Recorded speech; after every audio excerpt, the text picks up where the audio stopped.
All right. Hello and welcome. I'm Stooge, and today we are going to be returning to the Great Ace Attorney. We will be starting a new case. But first, I need to make sure my now live notification got out on my Discord, which you can join here. So let's go on ahead and check that.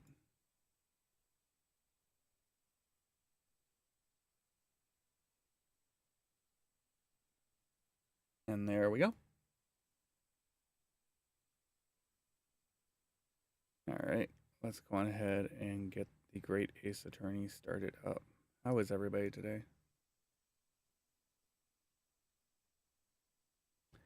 It's been too long since I touched the Great Ace Attorney.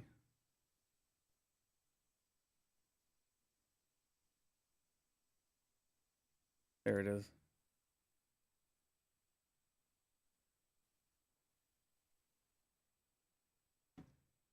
All right. Oh wait, I forgot something. Hopefully, good. Actually, since that worked, I can do that. Ooh. All right. Turn on the controller. Go ahead and say yay. Oh, the audio is coming out of the wrong thing. Give me a moment while I fix that.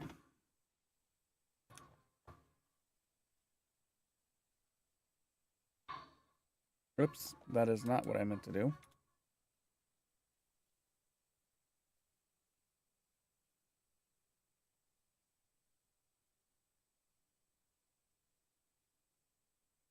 Oh my gosh.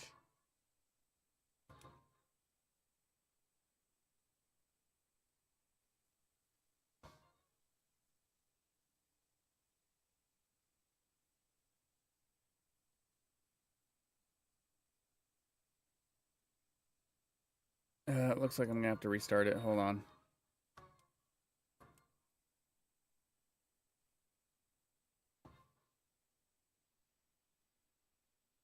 You gotta love it. Mama said there'd be days like this, there'd be days like this. My mama said. Now here we go.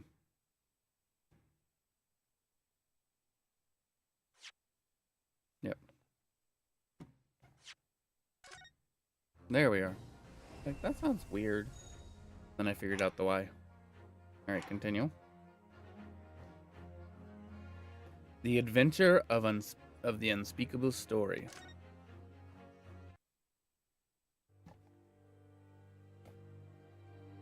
The Hound of Battle. Hello. It's coming! Okay. Jones's cry pierced through the thick wall of fog around us. Wisps of vapor flowed over the pistol as I cocked it, and I waited, breathlessly, in the stillness. Pocket. The silence lasted for what seemed an eternity, until, at last, it appeared. From the shadows of the cloud, an enormous beast sprang out upon us. Check the title. A hound it was, but Oh. not such a hound as any mortal has ever seen.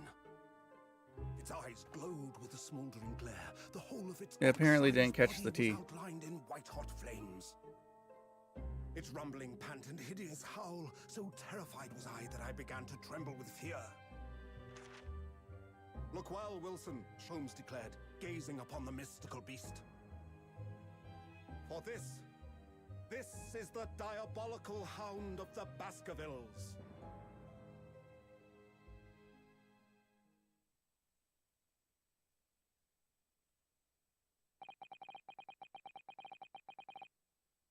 Our first 2 months in London passed in a flash.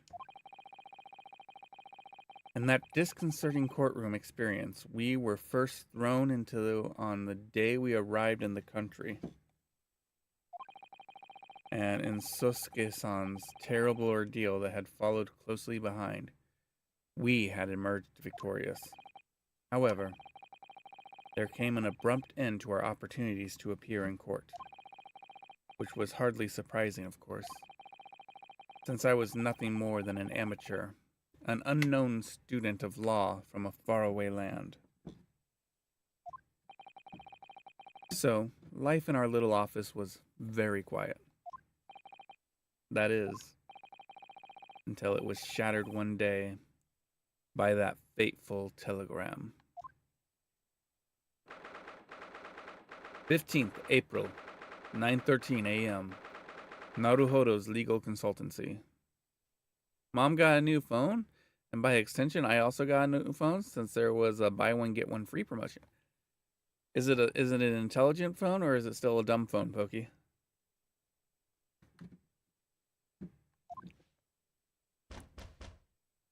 Knock, knock, knock. Knock, knock, knock.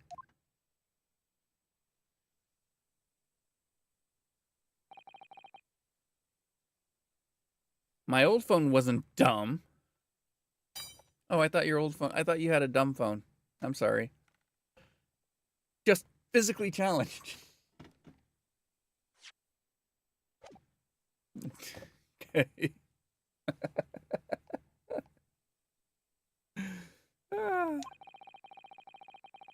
I was woken by the unreserved knocking on the door by the telegram boy.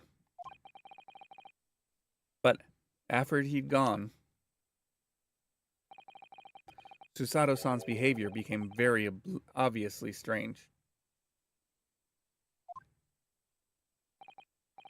Susato-san? Yes! It is time. Is it time to leave the country already?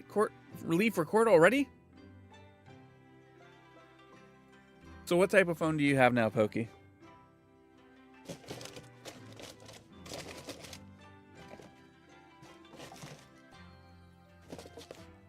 Though I am inclined to think that your new phone is probably Apple, because I don't think Android gets such deals. I'm sorry for the crinkly wrapper noises. Hold on.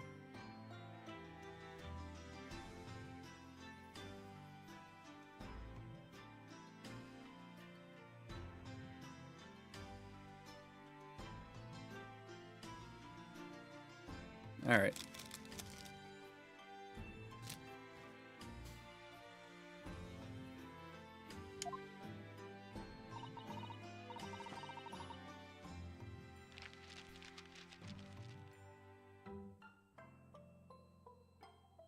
Let me see. What case is it today? I don't think I'm scheduled to defend anyone at the moment. Am I? You have a Galaxy A36? Your mom said she took the worst one, the Galaxy A17? Okay. Huh.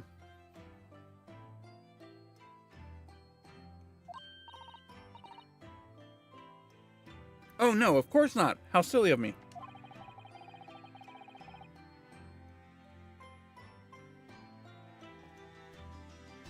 But I think Iris said she would make us breakfast this morning.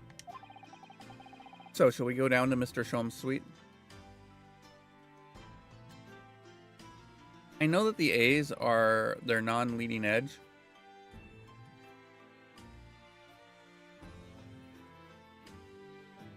Unlike their S series.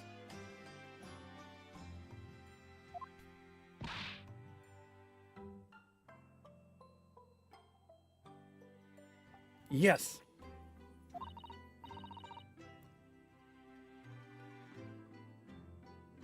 Iris makes the most delicious breakfast food. She does, doesn't she?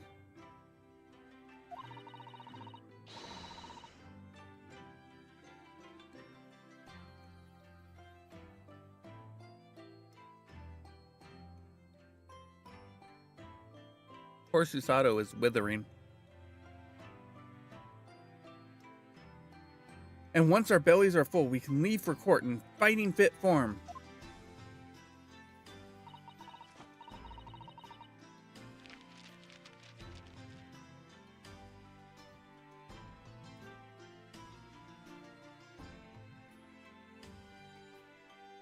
Let me see, what case is it today?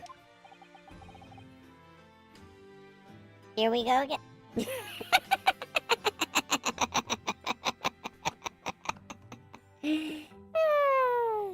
Oopsie. Let's fix that. Alright. Alright. Alright, there's that. And now there's that. And there.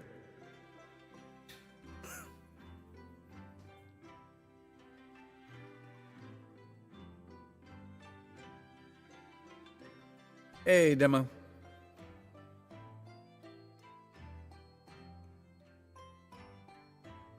I have a galaxy. Oh, wait, no. Here we go again. Oh my gosh, my brain. That completely broke my brain.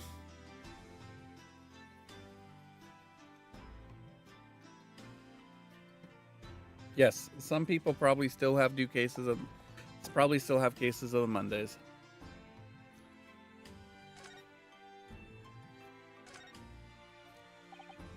So, what was it about? The telegram that was delivered this morning. I mean, oh, a telegram? I don't know what you're talking about.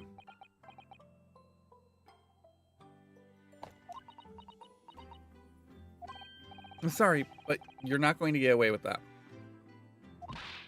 Well, I didn't think I would.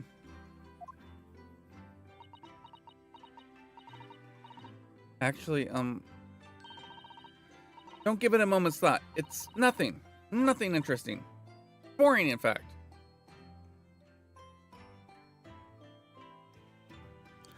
Oddly enough, this isn't how people normally react when something is boring and nothing at all. It was just a boring old telegram.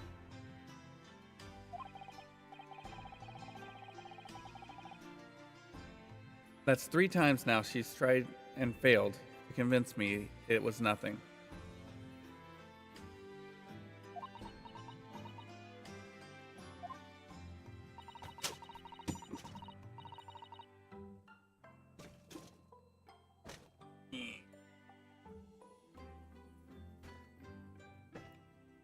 I promise that I'll tell you about it at some point.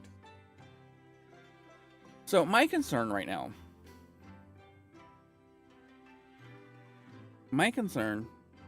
is that it's going to be imperative to the case that we are about to encounter.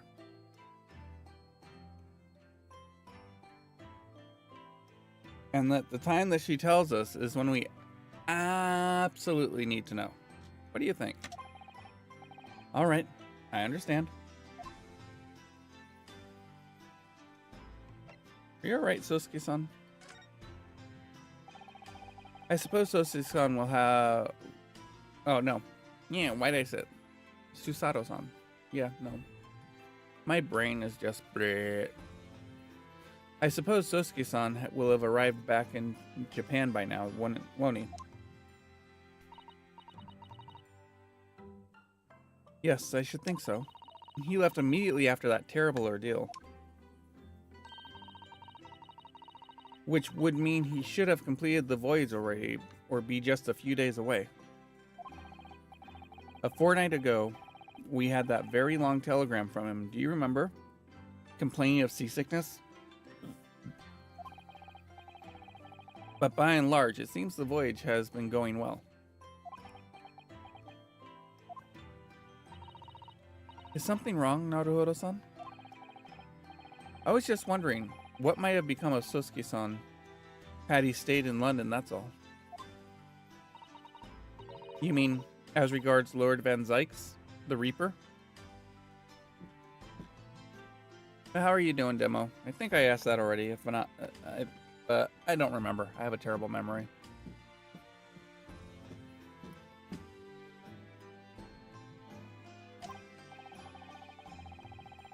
Yes, I can't help but wondering if seasickness would have paled into insignificance in that case.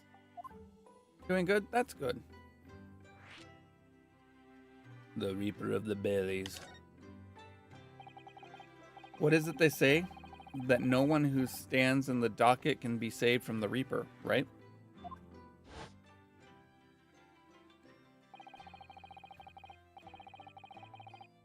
Like the way that nightmarish trial ended, on the very day we arrived in London.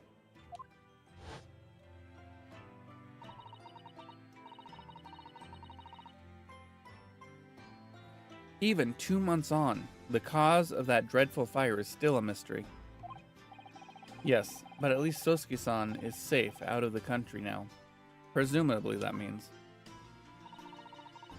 that the curse of the Reaper can only take effect within the confines of the city of London, perhaps?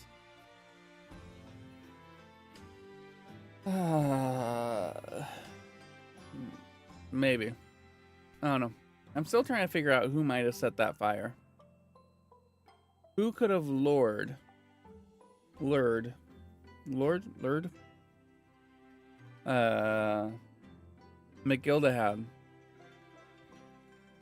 into the carriage? Even if that's the case, it's a little comfort. We didn't start the fire. It was always burning since the world's been turning. We didn't start the fire. Even if that's the case, it's a little comfort. I have a terrible sense of foreboding. If the legend of the Reaper is to be believed, it would mean he wields the sword of justice himself.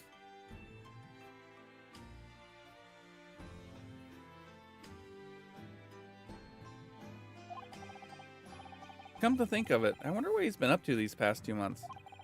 Surely not wielding that sword against more acquitted defendants.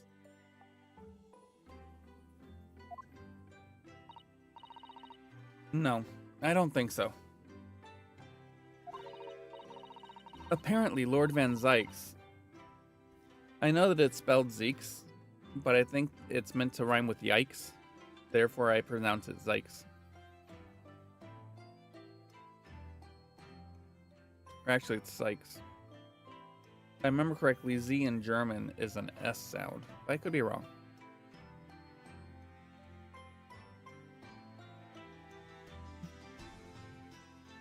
Hasn't appeared in court once since our last encounter.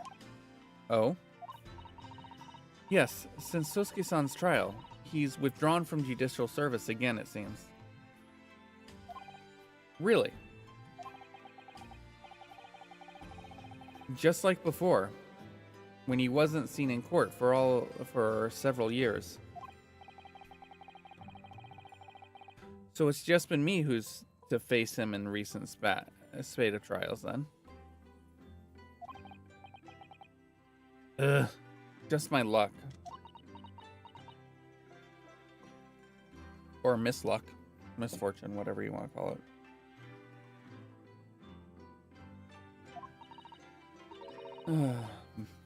I wonder if luck doesn't come into it.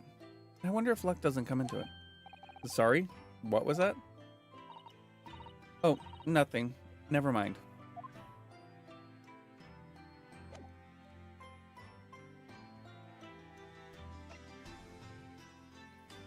Let us examine. I wonder what the wish is that this is waiting for the second eye to be filled in. Ah, the Daruma doll I brought with me from home. Still with only one eye colored in. I said I'd color the other eye once I won my first court case here in Britain, but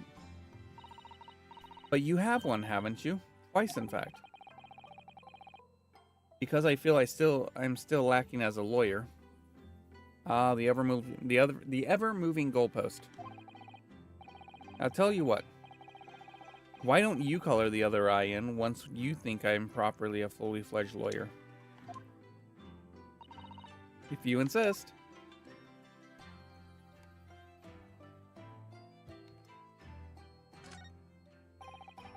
We've only been in London for about 2 months, but my desk is starting to look a little messy already. You could tidy up once in a while. I'm glad you guys only get to see this.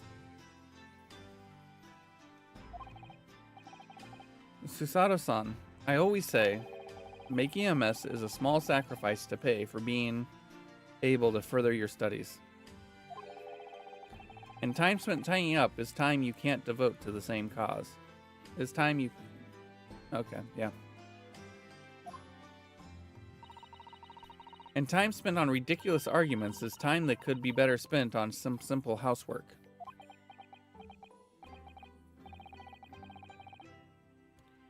She wins, but I'm supposed to be the lawyer.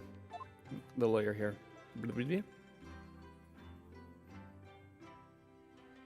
Ah, matcha. So this is the tea set that Susato-san brought with her from Japan. Let's hope she hasn't noticed me slipping sugar and milk into my cup when she makes it. It's just so bitter. Interesting. Tea is a drink to be enjoyed, Naruhodo-san. You really don't have to force yourself to drink it, you know. I don't like to see you screw up your face, though.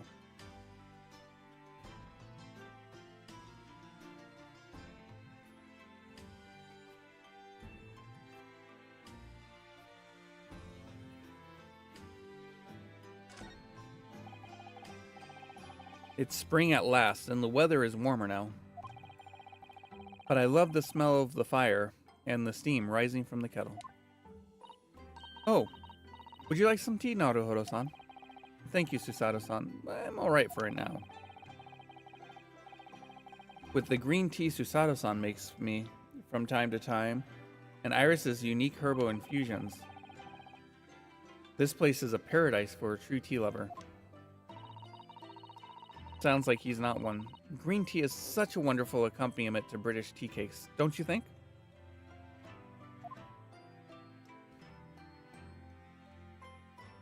Alright, is there anything else? Oh, there's a shovel. Why is there a shovel?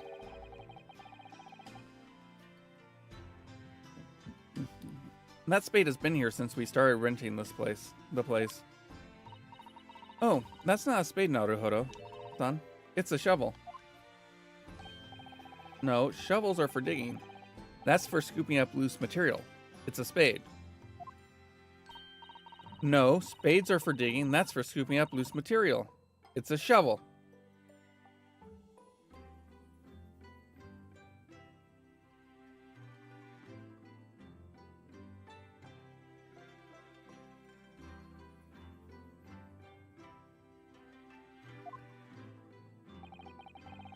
I don't want to dig a hole for myself, so let's leave it. Ah, is it a ladder or is it a step ladder? Oopsie.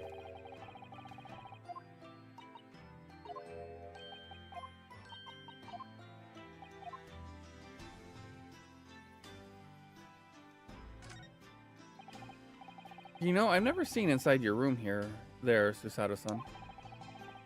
I've never even peeped inside. I should think so too. A young maiden's private chamber is a place for bittersweet secrets, you know.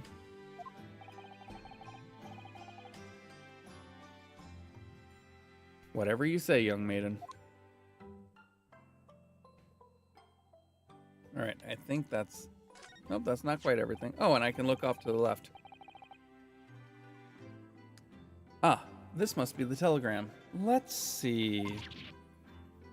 Ah! No! You mustn't look at that! Not under any circumstances. Alright, I won't. I'm so sorry, Naruhodo-san, but you can be very mischievous at times. Then put the telegram away if you don't want people looking at it.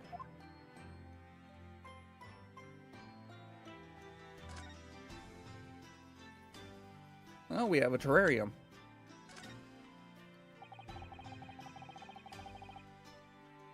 We were rather lucky to find that old aquarium left behind here. The prawns we put in there are... Oh, it's an aquarium. Oh, right. I see the water level. Never mind. The prawns we put in there are doing rather well. And the enemies, too. I can never say that word. It's a wonderful invention, isn't it? The sea behind glass, inside your room. Another example of Great Britain's greatness.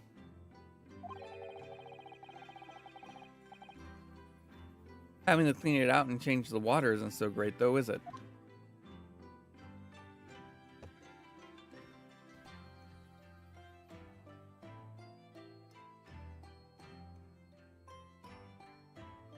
Alright, I feel like I've looked at everything now.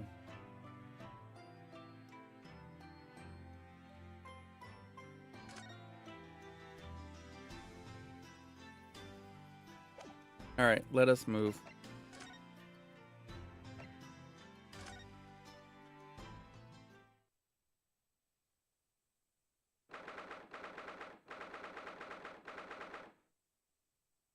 April 15th, Shelm Suite.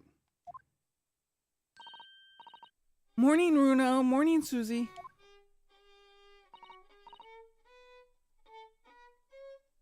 Good morning, Iris.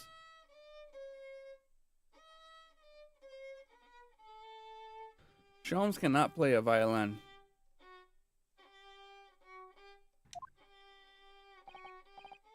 Iris? What is it, Runo? What is that terrible noise? Sounds like a cat being strangled. Ah, yes. You noticed that, did you?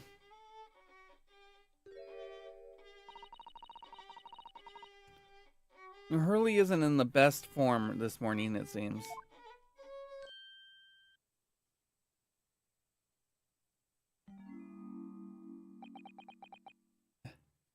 Hello. Hello, Mr. Sholmes. Good morning. A good morning to die, perhaps. Has something happened, Mr. Sholmes? Get that man his fix. For those that don't know, Sherlock, and I assume by extension Herlock,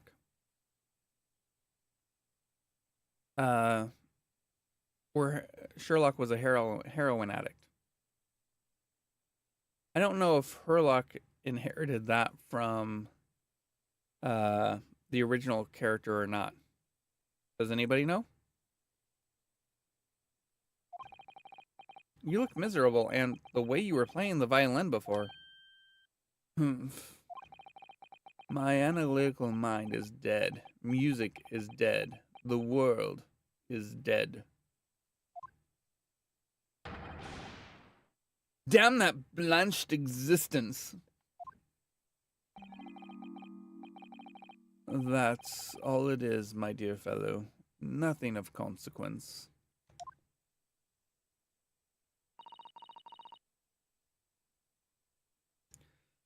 I'm afraid I don't understand. Well, Iris, isn't it time we ate? It's the new heavy metal song by Sherlock. Right, okay. Some dry toast and insipid coffee for me if it's not too much to trouble.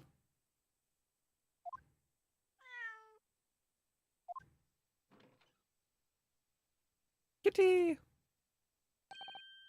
Oh look, it's Wagahai.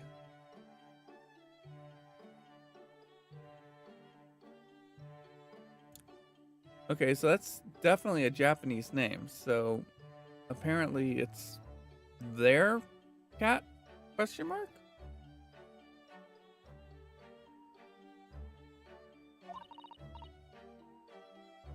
Good morning, boy.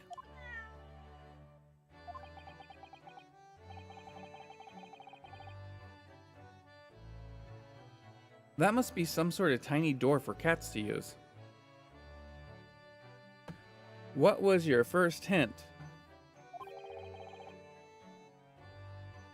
But how did it get there?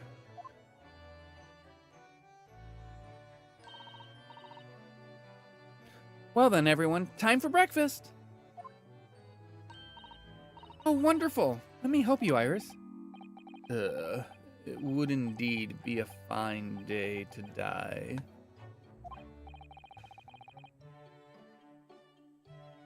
Ah, I knew something looked different.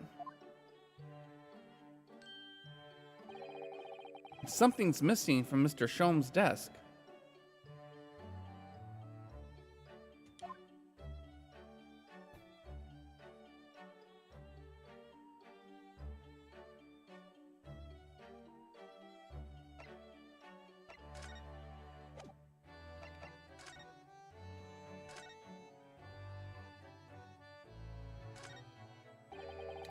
Look at Mr. Sholmes' desk. It's completely clear. Whoopsie. Isn't that enormous machine usually on it? We can never hope to understand what goes on in the great detective's mind, Mr. Naruhodo. Why, next time we're invited, we may find he's vacated the entire suite. That's scarily plausible, actually.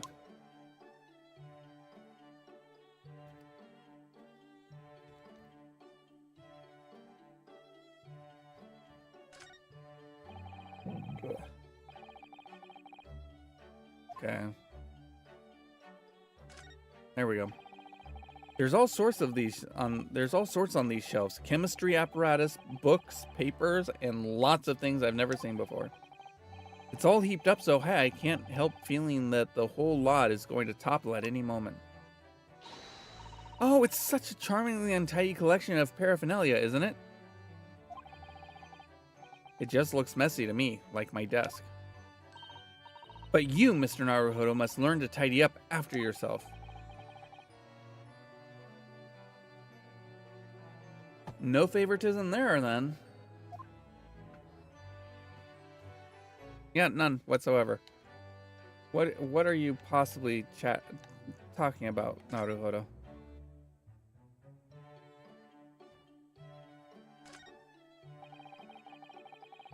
Looks like that huge metal chest is being used as a table for tea and coffee. Seems very sturdy with an equally sturdy lock. Mr. Naruhodo, you mustn't go around opening things. I always have to keep an eye on you, don't I? You're very mischievous.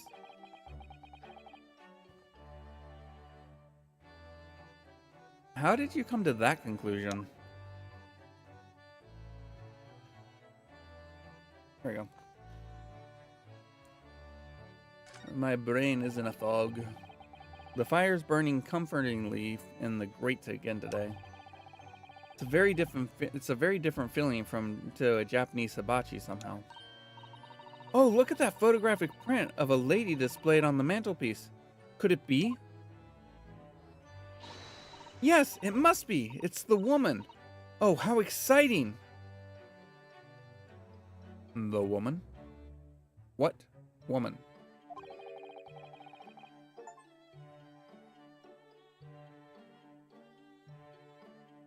Is that supposed to mean something to me?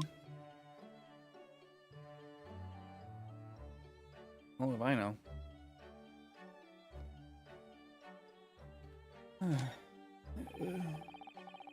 These are all mementos of Mr. Sholmes' past cases, I think. If he'd been involved in my case, I wonder if the beefsteak from Le Carnaval would be on display here.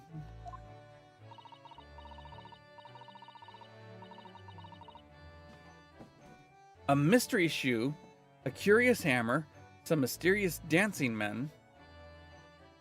What dancing men? I don't see dancing men. A bust of Napoleon. Oh, what an entrancing collection. It looks like an untidy assortment of junk to me, rather like what's on my own shelves. Well, you really ought to learn to keep your things in order, Mr. Naruhodo. No favoritism there at all.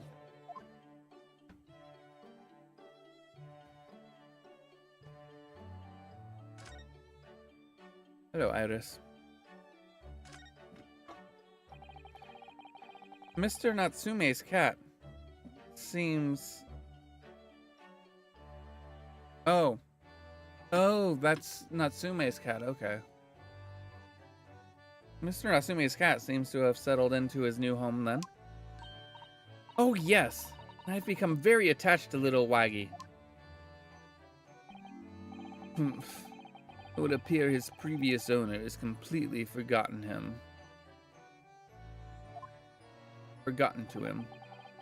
Cats are unfeeling creatures, their muse as empty as the hearts of the muses. If Mr. Natsume had no intention of taking Waggy back to Japan, I wonder why he kept him in the first place. I expect he would have taken him if he could. But pets are strictly forbidden aboard steamships in our experience. And for good reason. Terrible things can happen if the rules of passage are not obeyed.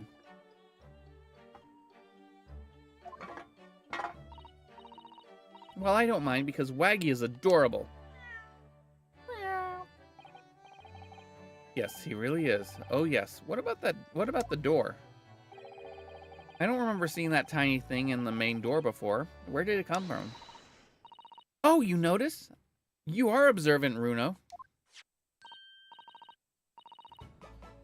Look, I used this. It's my latest invention. What is that? I call it the Cat Flap-O-Mat.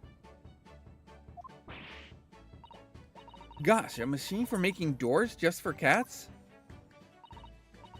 That's right. It can make a cat flap for a little furry friend like Waggy in seconds. And it can do it in any door at all, no matter what it's made of. It's very powerful, you see.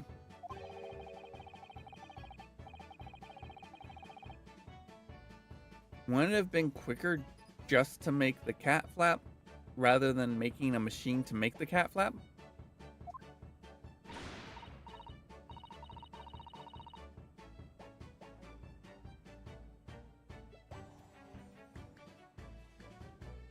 Well, yes, maybe. But now I can make cat flaps anywhere I like.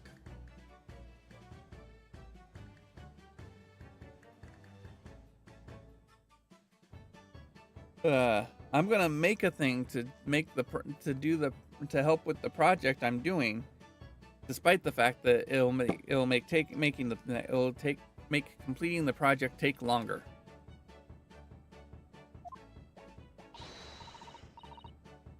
Oh, I think it's wonderful. You must make one for us in the door of our office upstairs, Iris.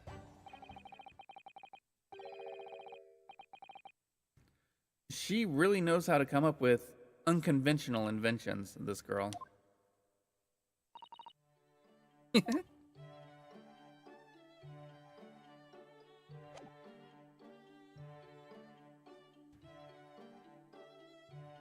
Okay, make sure that everything's been examined on this side.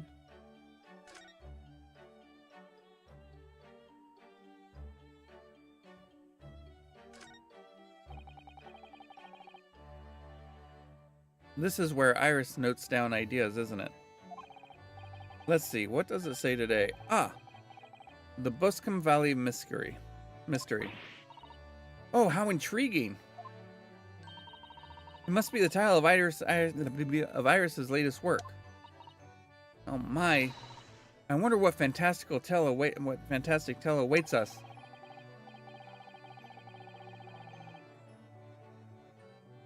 Susato-san looks like an angel, but I bet she's dreaming of the most unsavory crime you could imagine.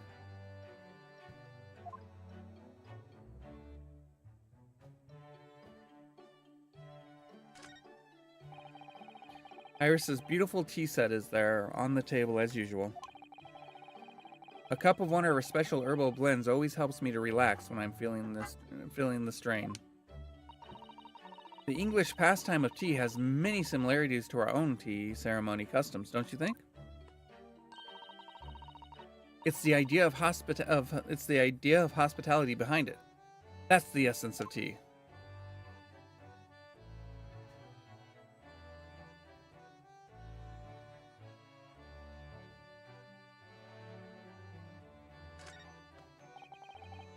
Come to think of it, I haven't seen Iris doing much writing recently. But there's paper already set up in the typewriter. Look, looks as if she's about to start. That reminds me, when I mentioned that Iris was in the process of writing a full-fledged novel, Mr. Natsume was most impressed. Ah yes, Mr. Natsume. That's what I'll be doing too once I'm back in Japan, he said, through tightly clenched fists and teeth.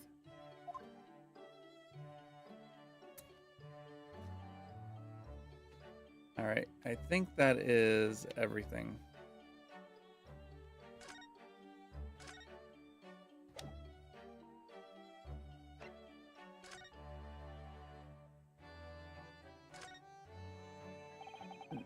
You seem very unhappy this morning, Mr. Sholmes.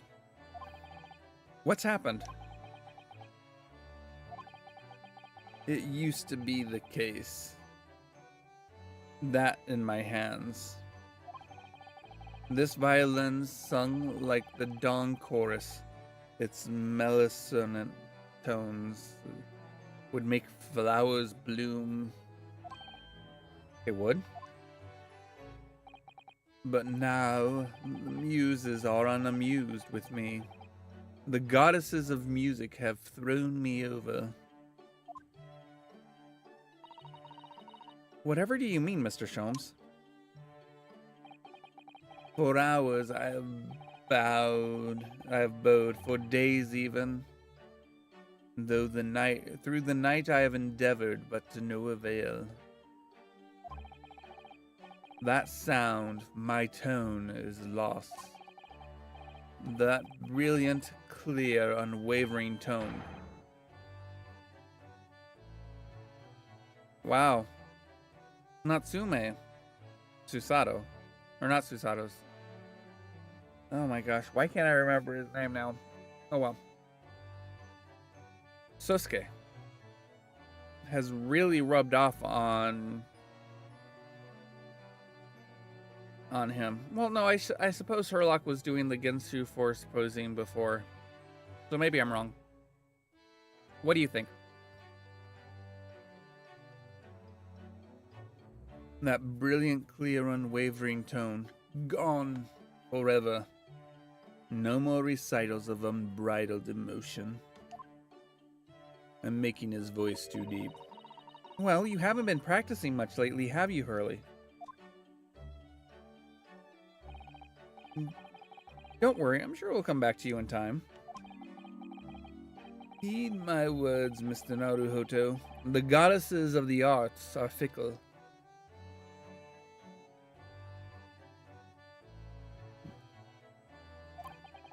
One day they bestow genius on a man, the next they unmercifully withdraw it. Oh dear. Why is this happening to me? If they take the turn I have for the violin from me, what is left, for pity's sake? What is left?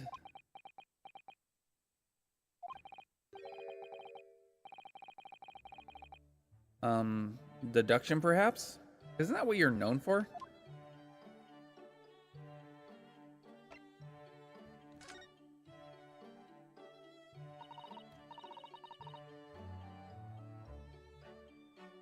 I'm not the only one who's I wonder if he is to some degree bipolar. Mr. Sholmes, I don't like to pry, but your desk looks rather empty today.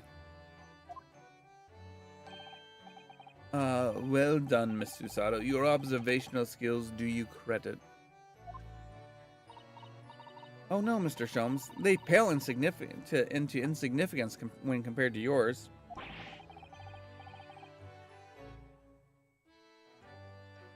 You'd struggle not to notice, wouldn't you? You mean Hurley's great analytics scope? That's at Windy Banks now. Sorry, it's at Windy Bank? No, Windabanks. The pawnbrokery. Oh, why? Pawn? What? You mean you've pawned that enormous machine of yours?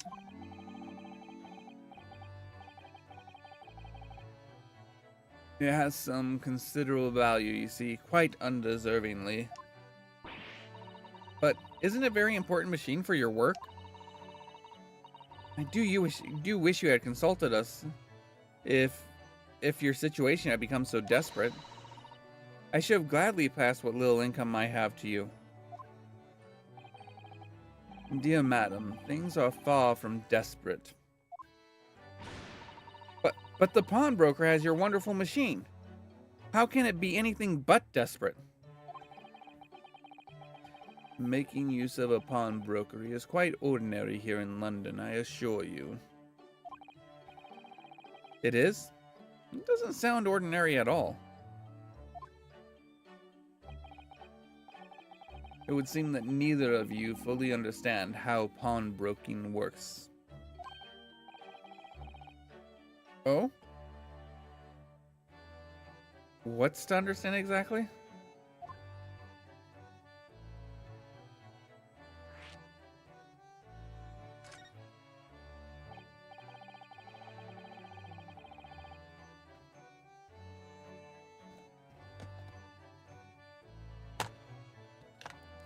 What did you mean when you said we didn't fully understand how pawnbroking works? To the people of London, pawnbrokeries are akin to banks. Banks? On Mondays, merchants relinquish their finest jackets and trappings to their pawnbroker of choice. With the money they receive in return, they are able to trade happily through the week.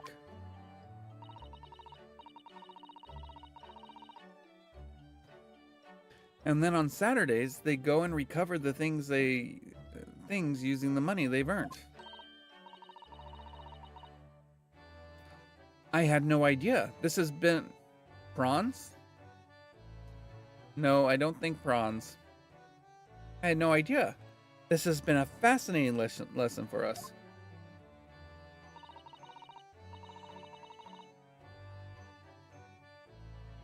Everyone does it, you see, especially people in inner London.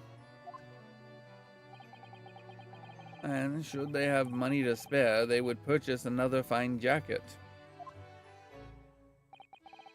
Not to wear, obviously, but to pawn, should the need arise. Oh, how ingenious. Not really. Because what if your gamble, because that's what it is, gambling, doesn't pay off?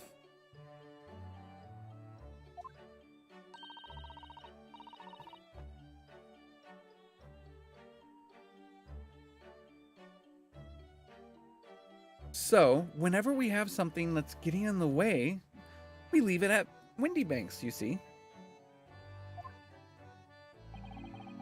A pawnbrokery can be thought of as an extremely secure vault.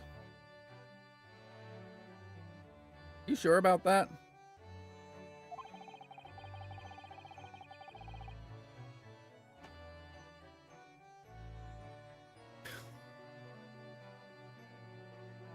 Who would have thought that even pawnbrokers are different here in Great Britain?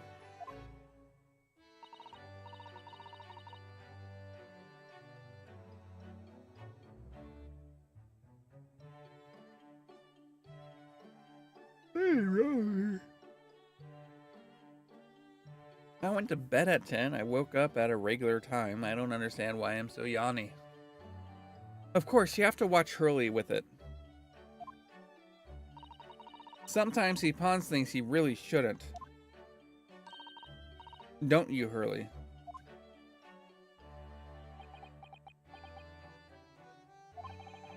What does it matter? The world is dead to me now.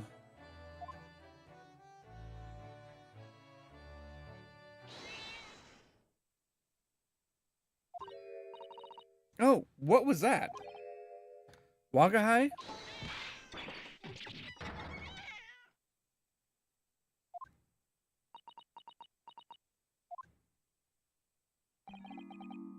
What was that? Oh no! Wagahai's tangled up in your violin. I think he thinks it's a toy. No! What's he doing to it? Oh dear, Mr. Sholmes' precious violin. Why should I care? What? I shouldn't be surprised if the cat is a more accomplished musician than I now.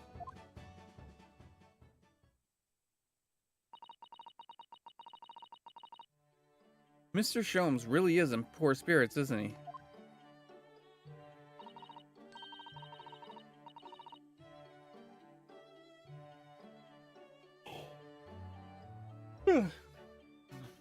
Well, anyway, I'll put it back where it lives, shall I, Hurley?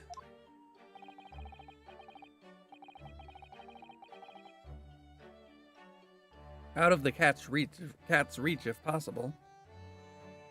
Maybe we should assess the damage.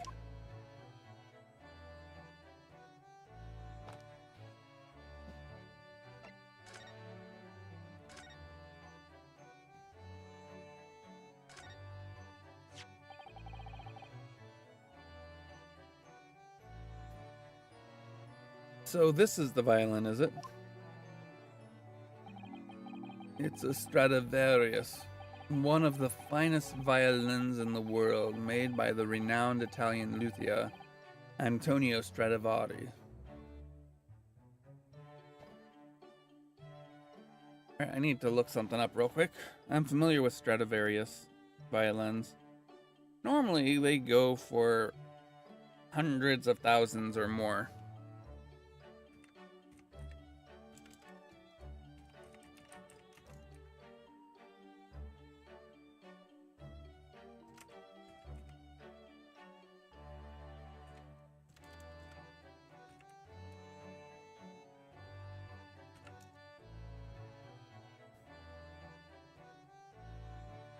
So he's long dead.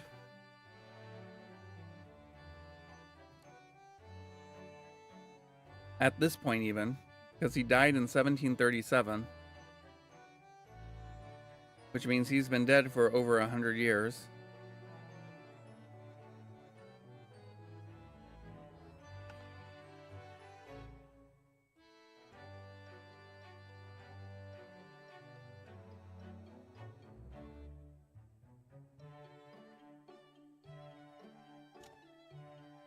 And yeah,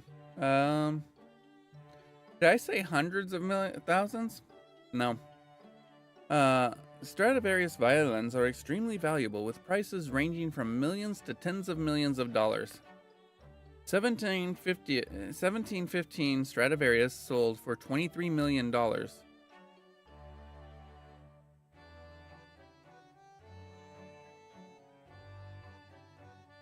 there you go.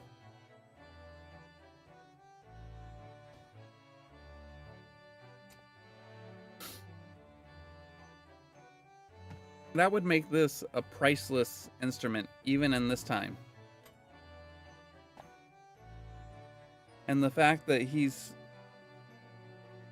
I really do think that being between cases is a bad thing for him. Oh, I see. It doesn't really look like anything special to me.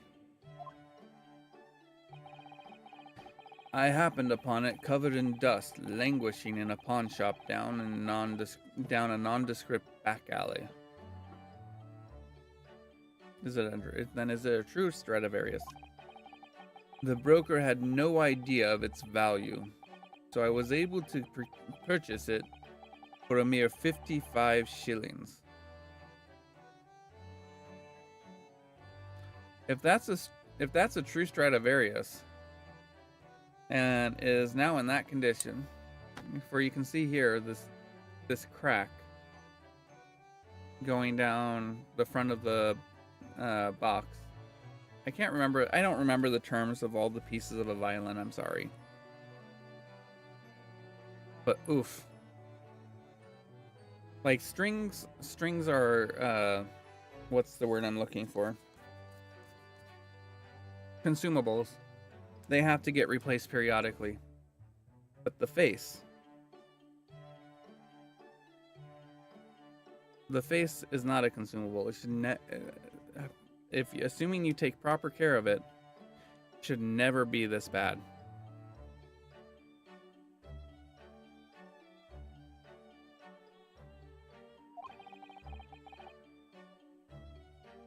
How honorable of you.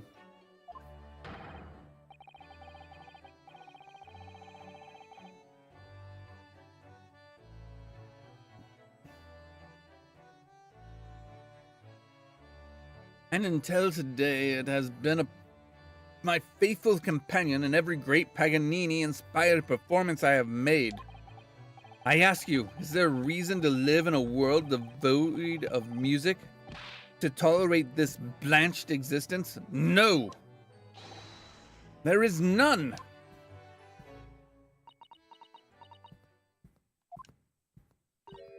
Mr. Sholmes? What, dear madam, what? My thoughts are preoccupied with fancies of release from this dull routine.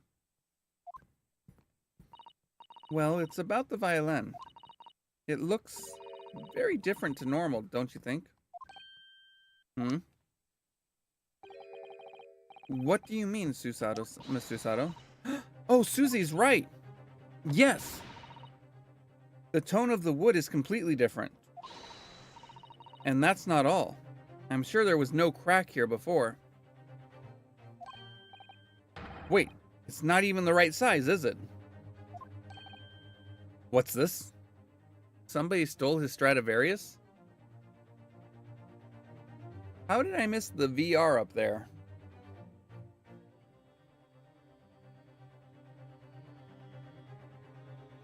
Right here, there's VR.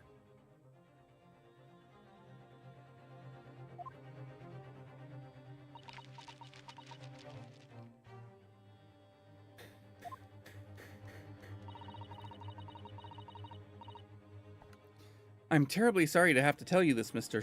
Sholmes, but that instrument isn't a violin at all. Let's see. Then what?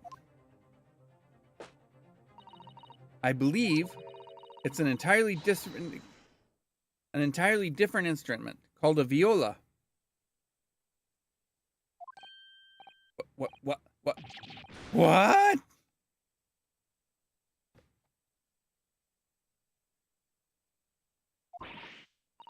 Oh, Mr. Sholmes, are you all right? You're right. You are quite right. This isn't my faithful Stradivarius. So what, pray, is this piece of stringed flotsam?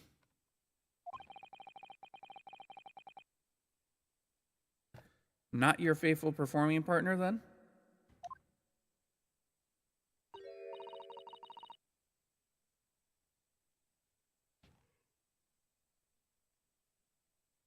Oh. Ah, I see. I see what must have happened. You do, Iris? This is just a simple mix-up. Sounds like Iris might be able to tell us exactly what's happened if we ask her.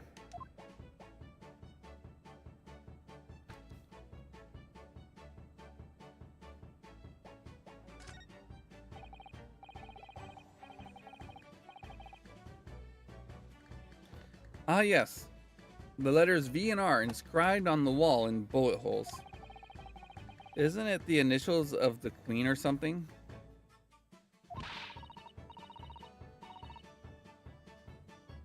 It's so delightful to see it in the flesh.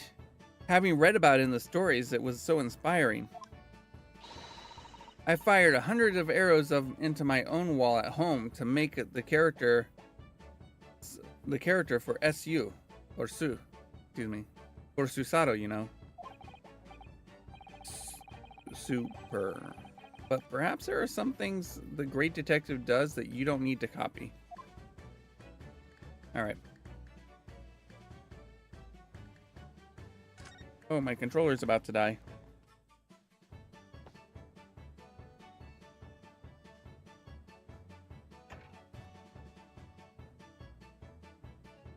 Let us quickly tether it.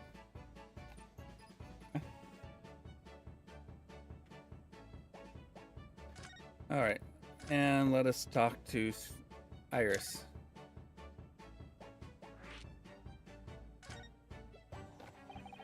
What did you mean by a mix-up, Iris?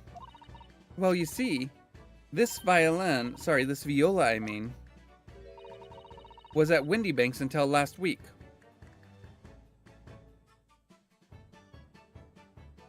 He pawned a Stradivarius?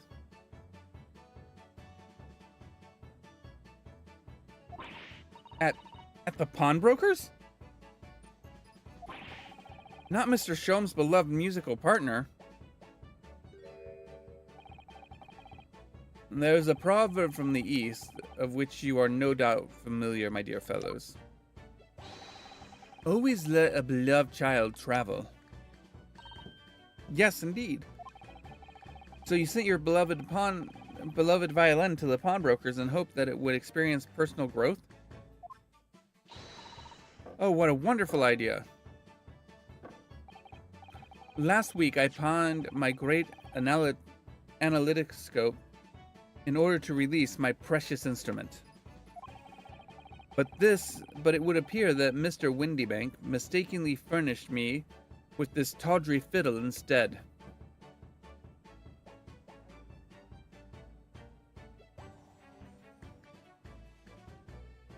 I think it is more likely that he did it on purpose.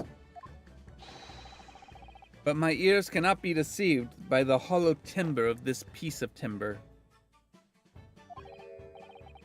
No, but your every sense was deceived by the fact that it just had strings. A fine state of affairs this is, and why I always say, Mr. Naruhodo, never trust a pawnbroker, they will try to fiddle you every time.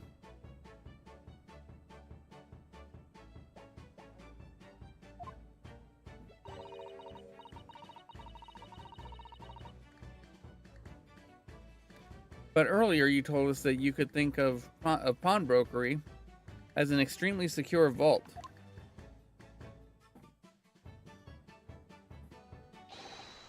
Come, Mr. Naruhodo, dilly-dallying will get you nowhere. Sorry. Crunching your toast with that vacant aspect. Pressing your coffee so obtusely. Are you not a little embarrassed by your own conduct, considering the urgency with which we are faced? We must visit Mr. Windybank's brokery at once. That's right, isn't it, Mr. Sholmes? Precisely, Miss Susato. Without a moment's delay. But I haven't finished my bacon and eggs. God, that sounds delicious. My dear fellow, surely you do not still intend to crunch your bacon with an increasingly vacant aspect, to press your egg over more obtusely. All right, say no more. Let's go then. Don't worry, Runo. I'll be happy to eat it up for you again later. Oh, thank you, Iris. As it happens, I am rather curious to see what a British pawnbrokers looks like. Well, I guess we got to get a move on it.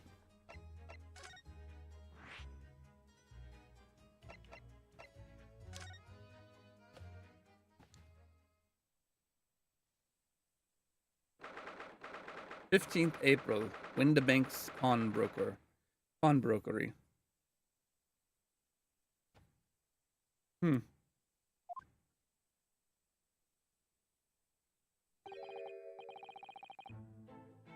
So this is a British pawnbrokery. Oh my, there are all sorts of tools and contraptions in here that I've never laid eyes on before.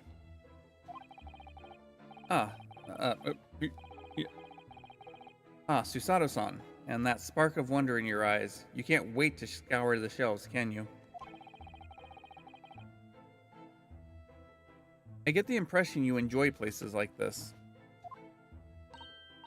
Oh yes. I don't know why, but seeing such a lot of things I don't understand is really a thrill for me. My dear fellows, let us not forget why we are here. Oh, Mr. Sholmes. We are calling on matters of business, not pleasure. And clearly Mr. Sholmes means business too, judging by the spark of fury in his eyes. Ah, Mr. Sholmes, sir, welcome back. Did you hear that brazen welcome? Well, yes, we are potential customers after all. We are disgruntled customers, Mr. Naruhodo, and it's time to inform Mr. bank of our Aya. Come, the fight is afoot.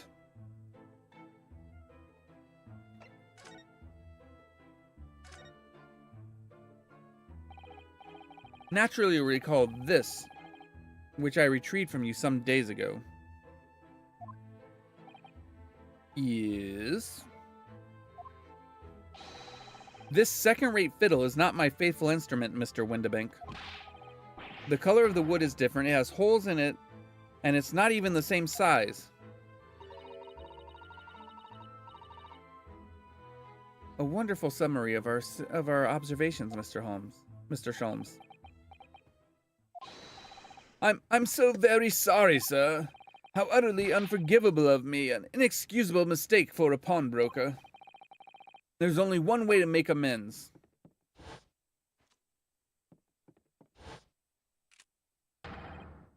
I shall have to take my own life.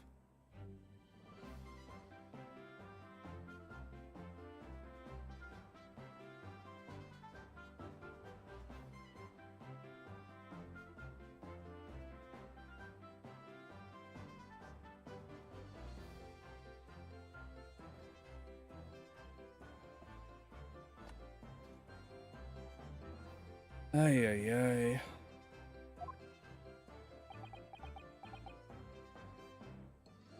Perfectly adequate reaction to the situation. I don't think so, Pokey, for some reason. I don't think that will be necessary, do you?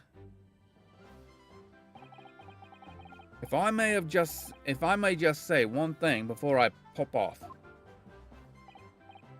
Yes?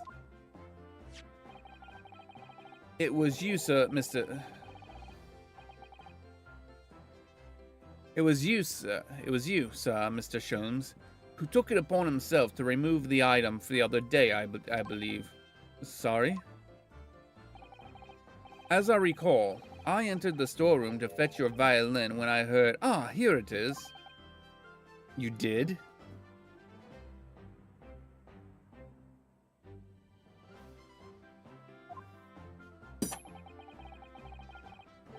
And when I turned to controvert you, you had taken the viola and left, sir.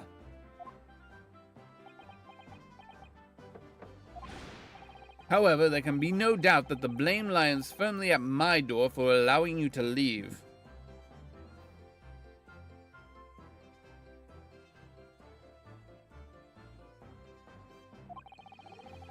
So I shall not grumble or grouse any longer. May this guilt die with me.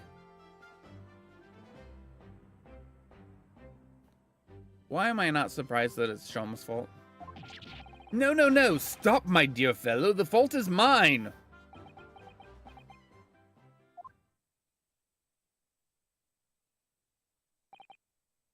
Dear.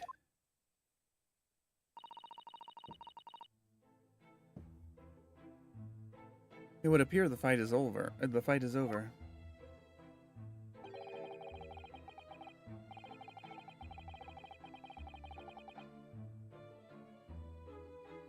I do humbly apologize, Mr. Windibank. Evidently, my questionable disposition precipitated this tragedy. Well, you wouldn't be Mr. Sherlock Sholmes without that questionable disposition, now would you? I do believe you may be right, sir. It's either laugh or cry, I suppose. You are, it must be said, one of my more challenging customers. I needn't remind you of the peculiar collection of items you've brought through my door in the past. Oh, peculiar items? The extreme, madam. For example, the unpublished manuscript of an eponymous work, the novels of Sherlock Sholmes, or some such. Oh my, a new full-fledged novel? And unpublished? A story I have yet to read, you mean? Ah, forgive me. Wait, before you die, you must tell me more.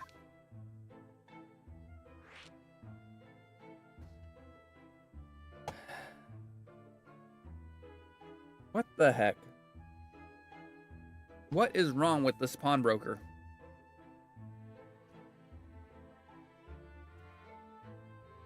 Seems he and Sholmes are a perfect match.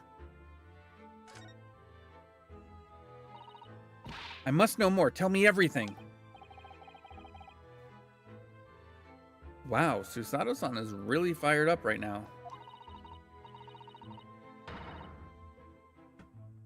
Is there really an unpublished story under this very roof? Well, one day the gentleman here brought in an old metal chest, you see. I should like to entrust this to your care for a while, Mr. Windibank. For a chest like that, 1 shilling, sir. Not a farthing more.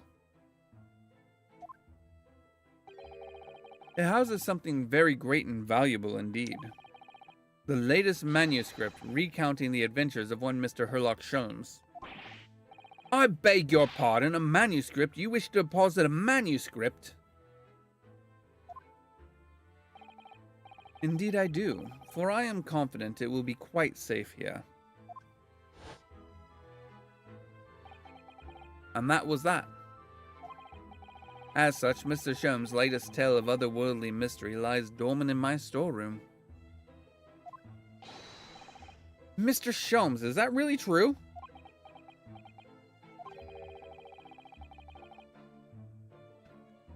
Do I sense that someone doesn't want to talk about this? I continue to pay your fee, do I not? Then kindly continue to store my belongings securely. Of course, sir, of course. They're safe and sound with me, I assure you, on my life. Oy vey. This is all very strange. Isn't it, though?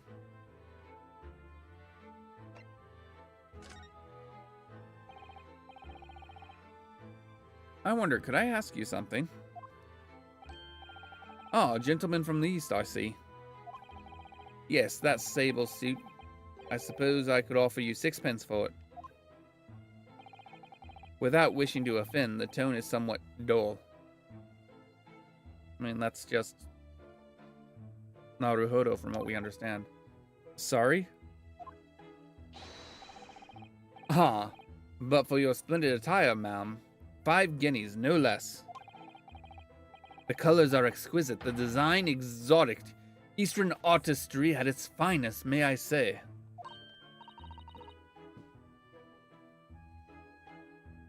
Oh my, 5 guineas, you say?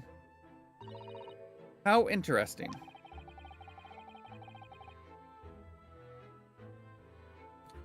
Why do I feel as though I've suffered some sort of defeat here? Actually, I was hoping to ask you about your business. I've heard it said that pawnbrokers are used rather like banks here in London. Yes, sir, indeed. Many of my customers utilize the establishment as you describe. I appraise their items and offer them a proportionate loan and 2 months of secure stowage.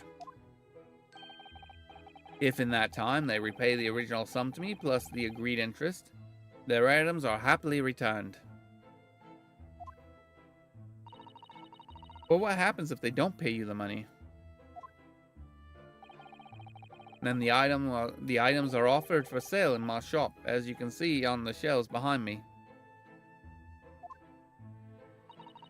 So you never sell items before the 2 months has passed then? That's right, ma'am. That's right. Which means some considerable responsibility rests on my shoulders. Should a customer's precious belongings be lost, the only recompense for me is for me to end it all. Or, depending on what the item was, you could forgive the debt. That seems like a reasonable recompense.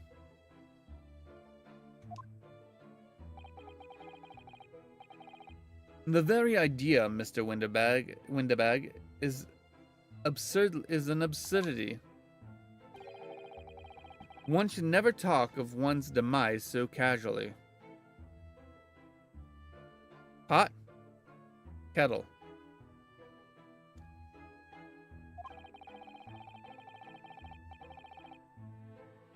So this man who was telling us it was a good day to die only this morning.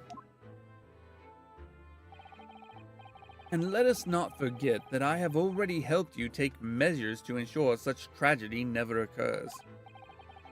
Oh, what sort of measures? I engineered a simple device which Mr. Windibank has installed here in his shop. I call it the Red-Handed Recorder. Is that not so, Mr. Windibank? Ah. What was that deep sigh about?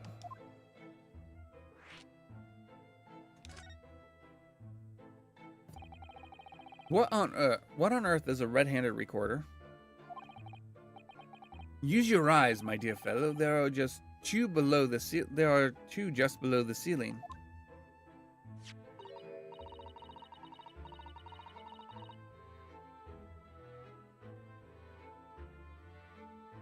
I can see what appears to be a camera, attached to some sort of timing device. Very astute. It is indeed a camera furnished with some 100 pieces of celluloid film. And every 30 minutes precisely, the camera automatically records the appearance of the shop. Yeah, I have an example I can show you.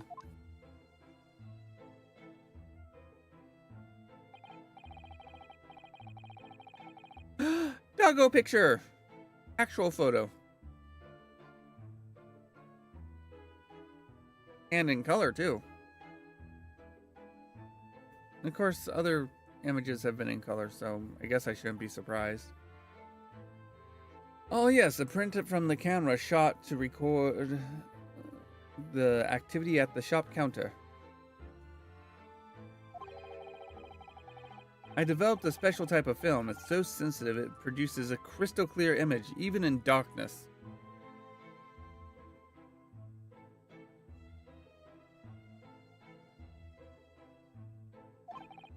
Really?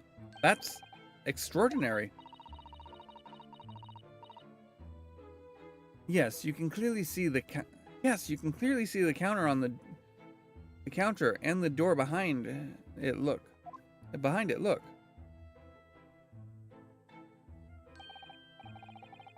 So you see, were someone to enter the premises with ill intent, his identity would be summarily exposed, provided it happened on the half hour. What are the odds that it's going to happen on the half hour?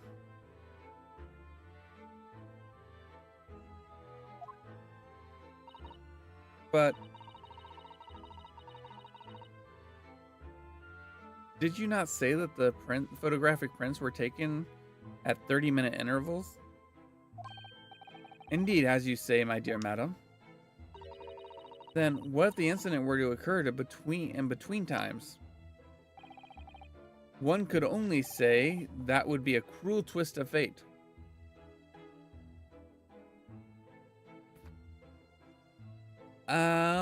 I disagree with that assertion. That is the most likely outcome.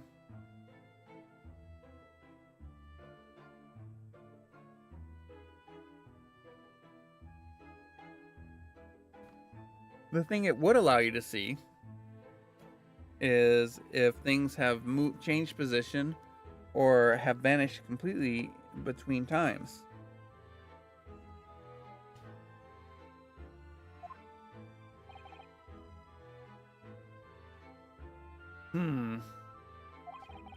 I must confess, your devices have been giving me some cause for distress of late. I beg your pardon, Mr. Windibank. Surely they are anything but distressing. Reassuring is the word. It's the cost of the film, sir.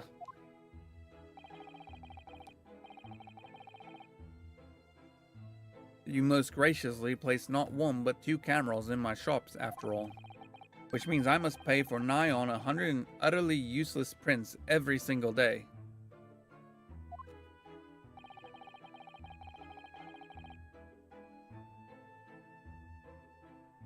I'm afraid the cost of the film will break me before I'm very much older.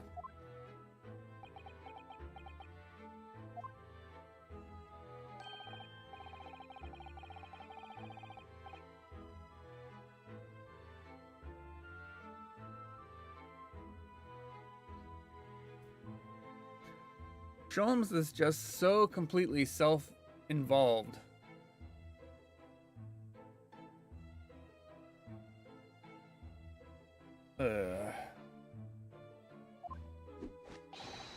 My dear fellows, we verge on an age where safety and security comes at a price.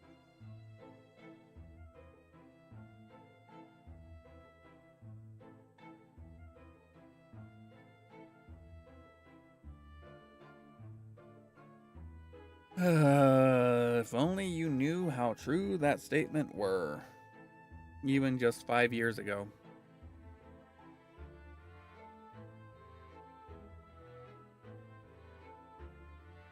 Things continue to get quote-unquote more safe, and yet less and less private.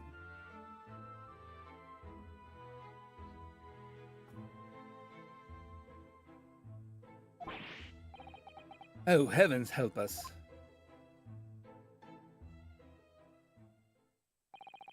Now then, Mr. Sholmes, allow me to return your precious violin. That looks much nicer. Ah, the very thing. Thank you, Mr. Windbag. Perhaps this might mark the end of the peculiar items you try to pop him. Because if anything were to happen to one of them, this would be the only answer. I really think you ought to stop waving that gun around. Someone could get hurt. Fear not. Sorry. I've only loaded a single bullet, so no one but myself could possibly be harmed. That's not really what I meant.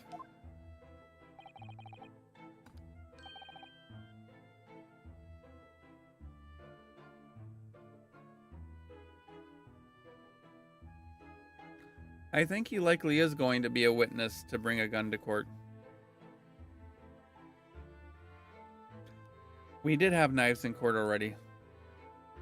And we actually already had a gun in court. Actually, we had a freaking bazooka in court. Or was it a gun? No, it was a gun.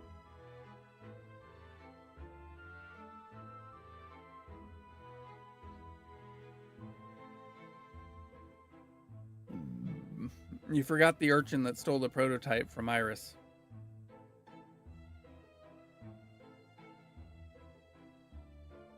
Good day to you then, Mr. Windibank. It's been a pleasure as always, Mr. Sholmes.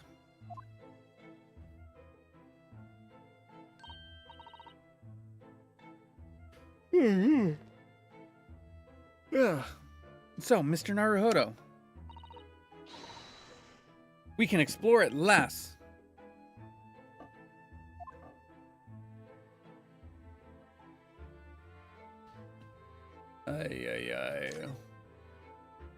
A grandfather clock. I have investigated thoroughly, but I can't find anything out of place. Oh, I thought it was... Look at this! What could this lovely big shiny box be?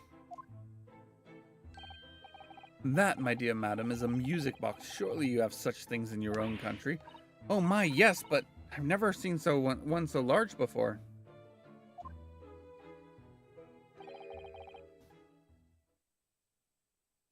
Shall we listen a while?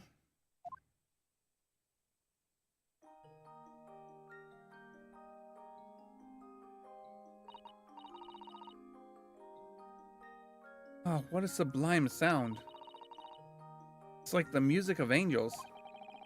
I've never heard anything like it before in my life. And this particular specimen is of the larger variety commonly found in public houses and restaurants. There's a metal disc inside on which the notes to be played are recorded. Simply by replacing the disc with another Any music you care to imagine can be played.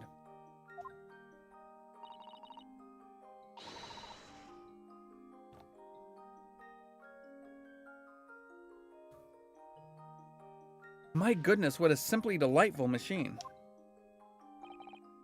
Indeed, though their popularity has waned recently in the development of the gramophone, of course. Science and technology advance at such an overwhelming pace. You've no idea. Sincerely, you've no idea.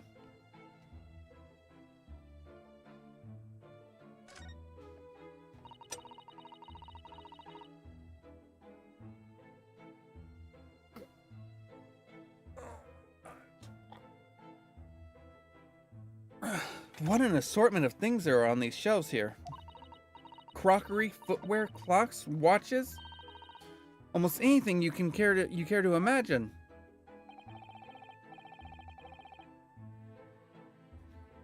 Those are forfeited items, offered for sale by the pawnbroker. What does that really mean, though?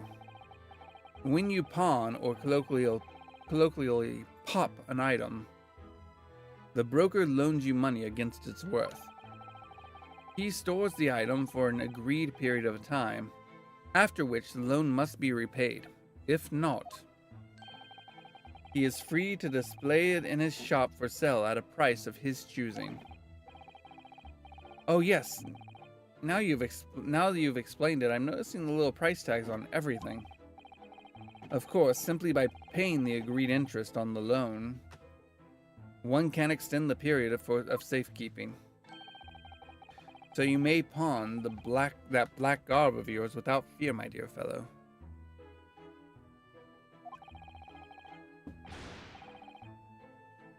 My treasured university uniform? Never! It embodies my student spirit. Maybe that's why nobody's hiring you. If you answer your calls as a student.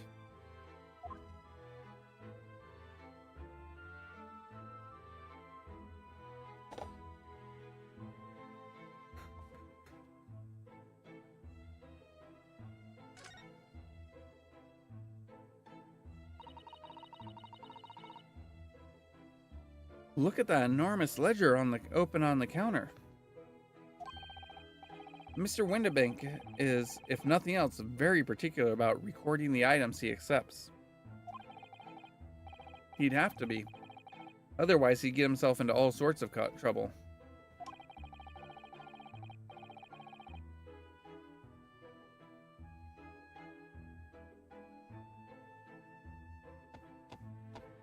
I wonder whose dog that is. Which might explain the thing that catches my eye far more than the ledger.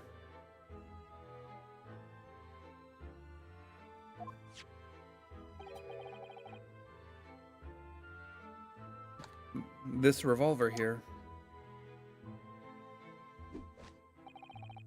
Do not entertain a single thought about pilfering an article herein, my dear fellow. I assure you, Mr. Windibank would not hesitate to draw that weapon with speed, belying his portly size. Oh, you don't mean he'd blow his brains out? Indeed, in recompense for his blunders. Oh my. But in any case, of course he would never do such a thing. How could you even suggest it?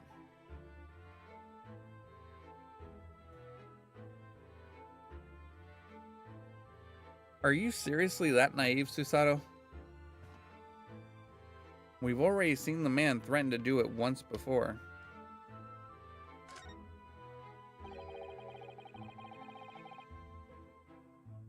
There seems to be a little door hidden behind that curtain there. And that leads to the storage room where Mr. Windibank keeps articles that are currently in pawn. Ah, I see. There's nothing of particular interest inside. I certainly wouldn't recommend any larcenous activity.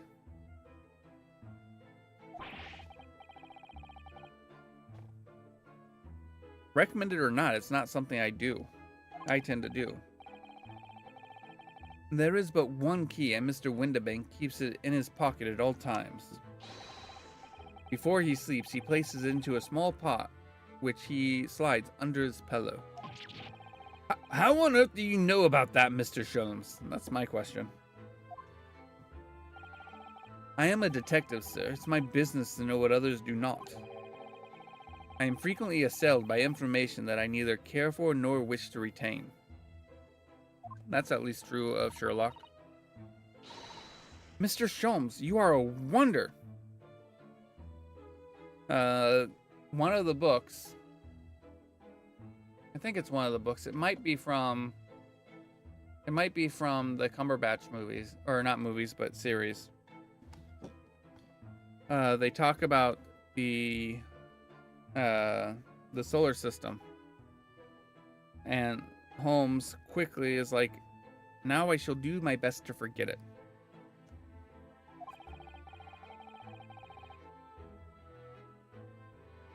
And the prime suspect if this pawnbrokery is ever burgled.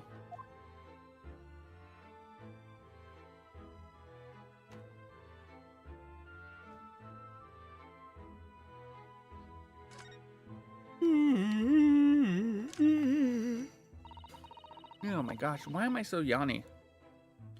Now, what do you suppose this rather enormous machine does? It seems to have two little windows for looking through. Is it a peep box?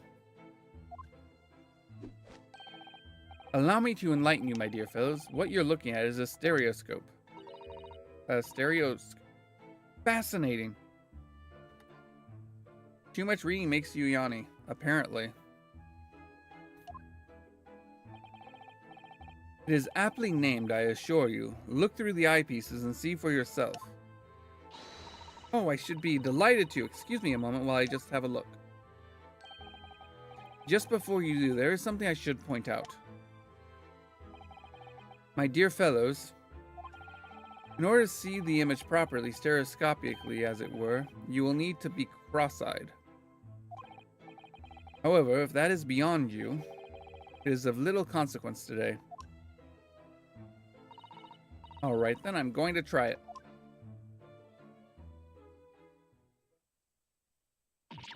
Ah! Mr. Naruhodo, you must see at once. Oh, alright then. So I need to be cross-eyed like I'm trying to look at my own nose.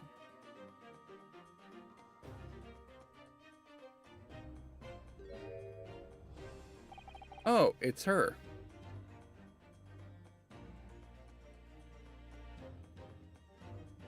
For those that weren't here previously, this is the woman that killed what I presume to be Iris's father. Dr. Wilson. I don't remember his first name. It's a shortcoming on my part.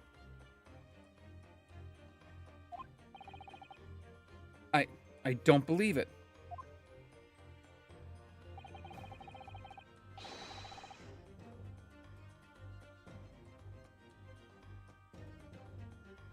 It's just a photographic print, but it seems like you could reach out and touch it.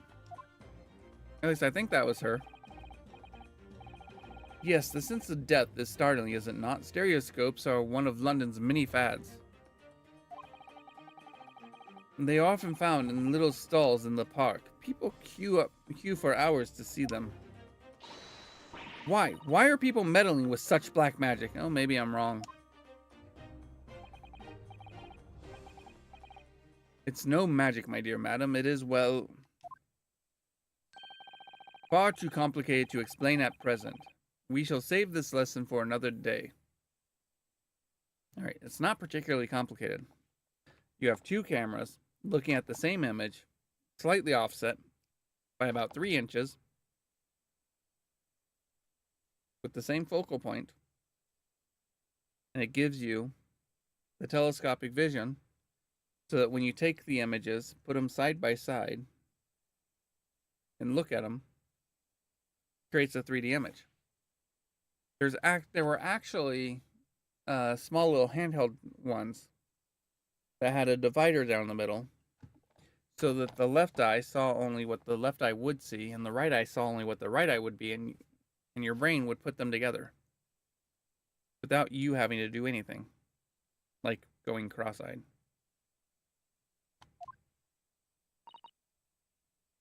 Oh. I guess that wasn't what I thought it was, which is fine. 3 globes of gold. Is that some sort of charm? Dear me. Have you not seen that sign before? No, never. About 3 inches.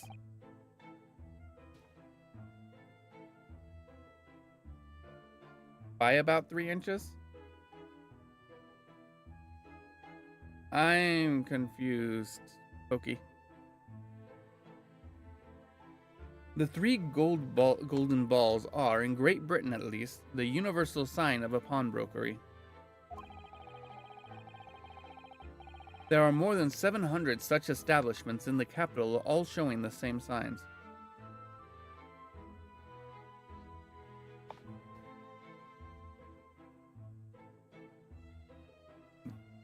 Well, if I'm confused, then you're confusing. Oh, wrong button.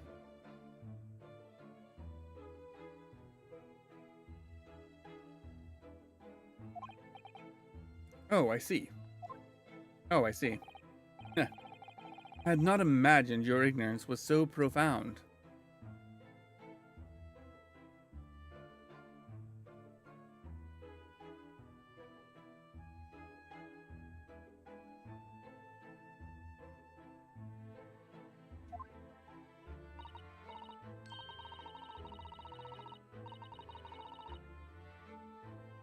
Oh, well, what is the significance of the 3 golden balls then? Does it have some special meaning?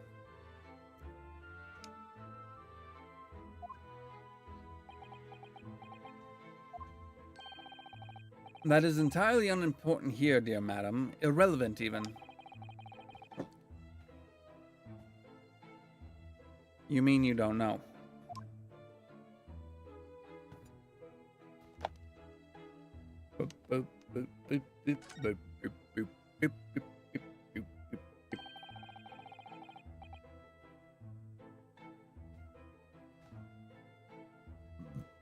That's not a calendar you could easily miss.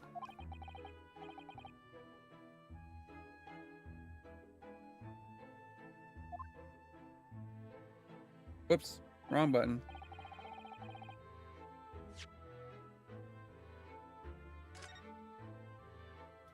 I hit the wrong button again. Oh my gosh, autoplay. X. X is what I wanted. That's not a calendar you could easily miss, is it? 15th April, today's date. Yes, that's not for sale, I must point out. It's an Eastern-style page-by-page-a-day calendar. Every night at midnight, I tear off the front page to reveal the following day's date.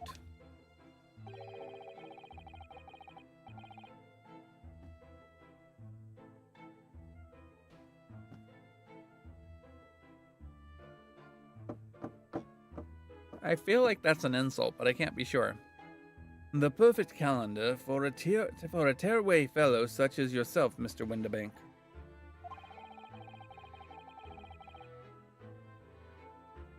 And who was it who walked out of here with the wrong violin before?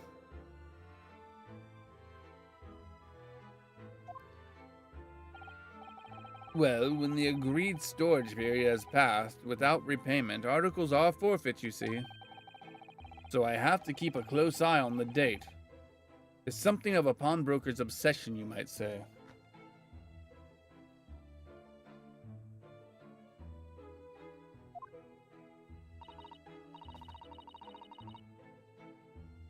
This is why I don't play visual novels very often. Oh yes, I can see you're very dedicated to your job. Pokey? Get rid of that anxiety.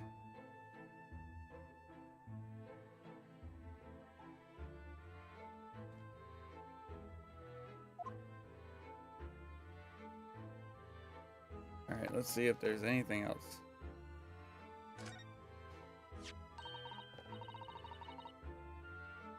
Look at this. Whatever could it be used for? I have no idea.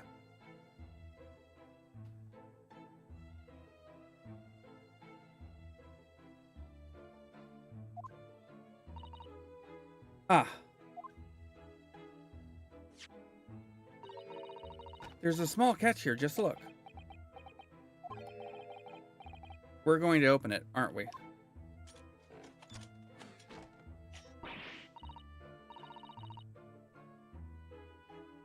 Oh my, that's amazing! It has some sort of spring-loaded mechanism.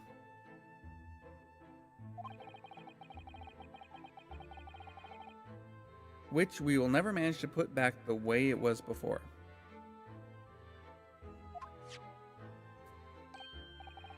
What are you two doing? What? Us? Nothing. No, nothing at all.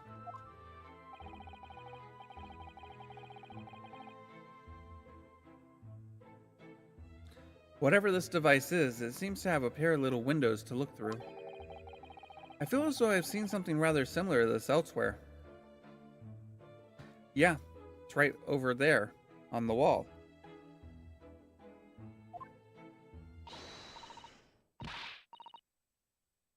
What? Only a toppings for it? That ain't fair, you know that. You know it. The article is barely worth a penny, miss. I cannot offer more.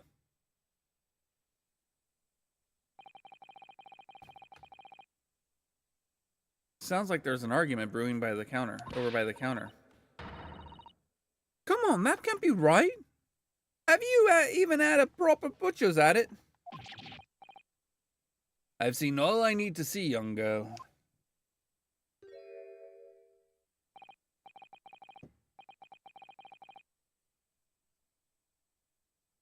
It is her. You have seen her. Wait, don't we know? I'm sure I recognize her. Oh yes, it's the young lady. Miss McGilda's trial, from Mr. McGilda's trial 2 months ago.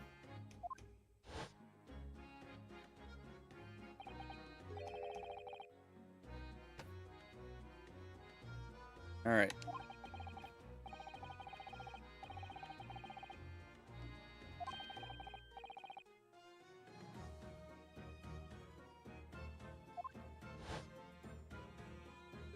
See? Gun in the courthouse, Pokey. Hello, Gina.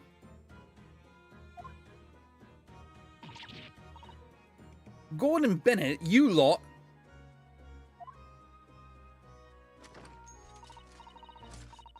Why does she still have that? Hello, Miss Lestrade. I hope you've been well. Hey, what? You remember me then, do ya? Well, I remember being completely surrounded by smoke, that's for sure. So, what are you doing in here?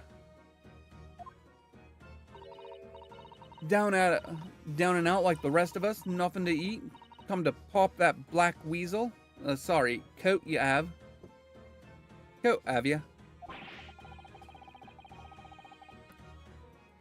What is it about this black uniform that makes everyone comment on it?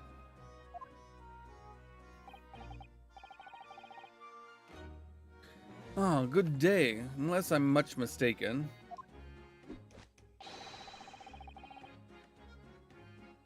You would be the young pickpocket who stole our experimental smoke grenade launcher.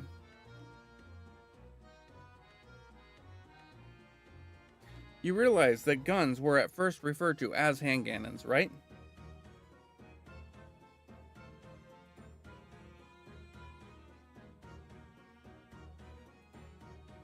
Although he does specify smoke grenade, so it's a grenade launcher.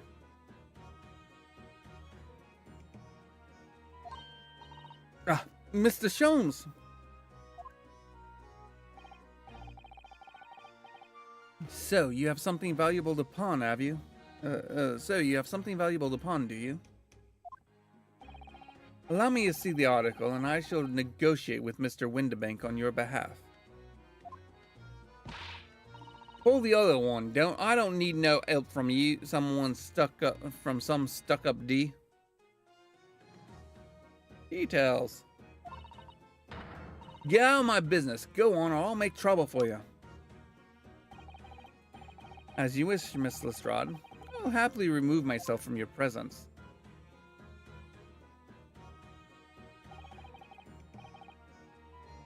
He's really done it. He's gone. I'm so sorry, but as I said, there really is no room for negotiation here. What's that thing he has in his hand? Some kind of metal disc?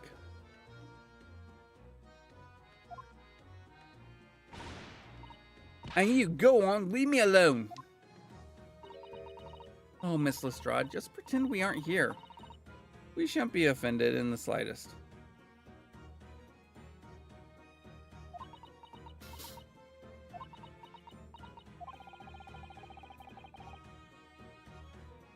Miss Susato-san can really stand her ground when she wants to. Whatever. I can't do the Cockney accent and the,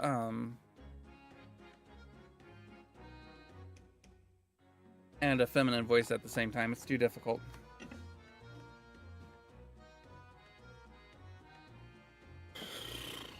So much talking.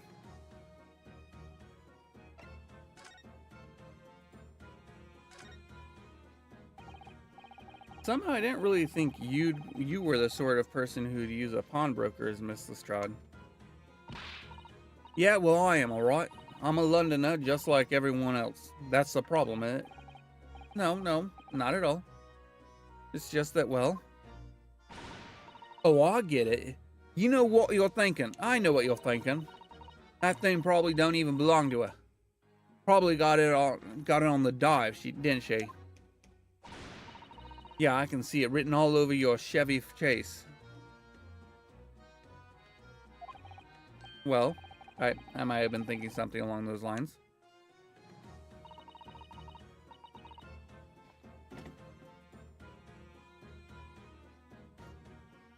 You're not going to deny it, Mr. Naruhodo? All right, then I'm just gonna come out and ask you straight. Do you pawn things that you steal from other people? Well, I don't know how best to answer that, really.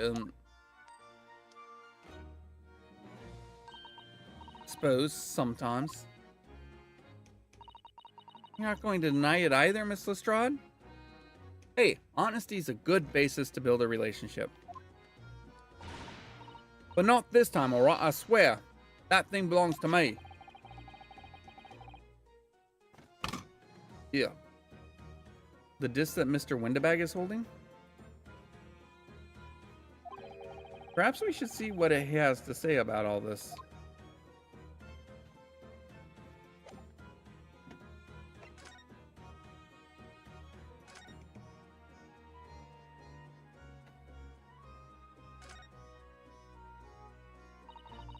Mr. Windibank, I said Windabag earlier. Oops.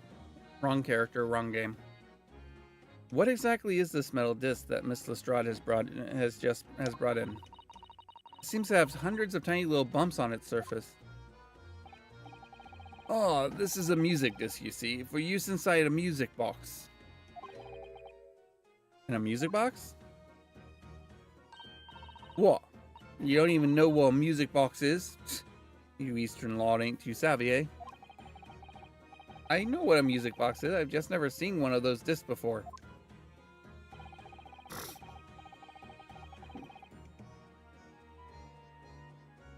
The small protrusions on the metal disc encode the tune to be played by the music box. You simply insert the disc and set the machine going, and beautiful music plays. It's so incredible. Tell us, what tune is on the disc? Well, I'm afraid I couldn't tell you that. There are so many different types of music boxes, you see. British made, German made, Swiss made. I have no way of knowing which particular machine this disc was made for. Ah, I see. And that's it in a nutshell. I wouldn't have any customer for an item like this, even if the young lady forfeited it. Really, I'm already offering more than I should at a penny. And that's a pack of lies. He told me he did. He said it was, well...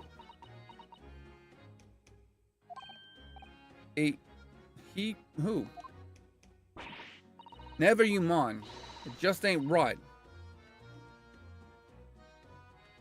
That's all. That disc's worth good money, I know it is. Well, then you'll have to try your luck at another pawnbroker's, won't you? Ugh.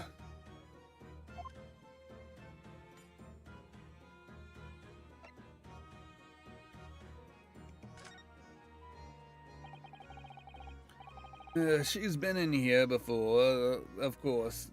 This is a little tatterdemalion.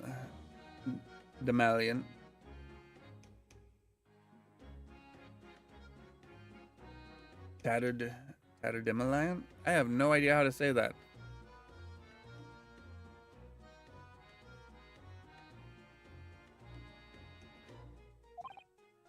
I see. And we brought some dubious article from her, with her every single time, I might add. Dubious? What are you trying to say? I'm an honest customer, me. So, is there something dubious about the disc she brought in today? Well, if only it were that simple. I'm sorry, what do you mean? What she actually brought in was a storage ticket. Ah, a storage ticket. So, Miss Lestrade has actually come to redeem an article from you today, is that right? Yeah, that's right. A girl like me has a lot of stuff what needs storing. Alright, yes, that's definitely dubious.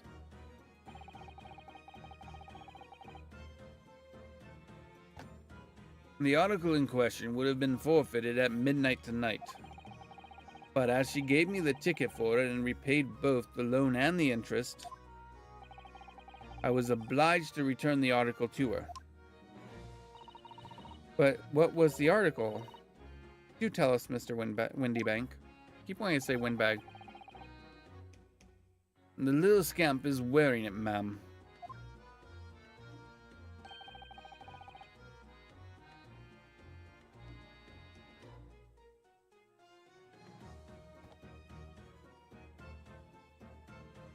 You know whose overcoat that reminds me of? It's the overcoat she redeemed. Oh. What? What's wrong with that?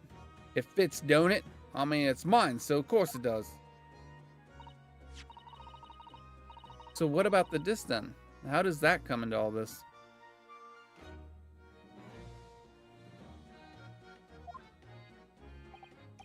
Ah, the disc is something else. A new article upon if the girl and I can agree a price.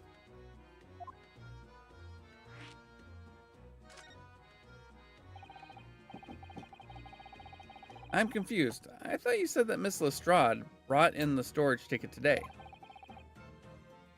It's really quite simple, yes. The child brought me a storage ticket and the money owed on it, as you say. For this heavy black coat, which you returned to her care, as I'd understood it.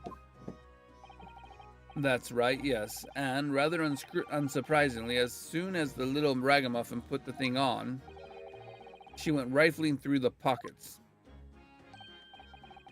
Oh, you mean... What? Don't you know it's rude to stare at a lady? Wrong voice. Oh, I see. So it came from the pocket of the overcoat, did it? If you mean the disc, then yes, exactly, ma'am. And she immediately tried to pawn it.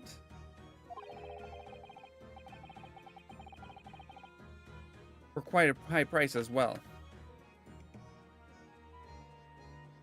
This is all rather suspicious, I think. Give it up. I'm just trying to... Give it up. I'm just trying to pawn something like anyone else would. Miss Lestrade, may I ask you May I ask who deposited the overcoat here in the first place? Well, me. It doesn't really appear to be your size. Me old man, it's me old man's, ain't it? Is it, Miss Lestrade?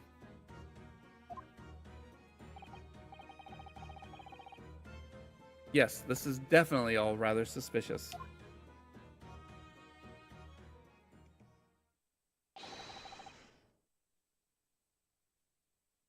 Out of my way, please. Out of my way, please. Who's this picture postcard English gentleman?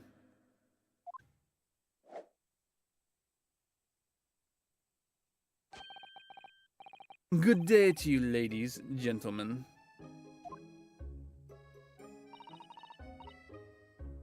What's your problem, eh? There's no problem as long as you remove yourself. I have a matter to discuss with the proprietor.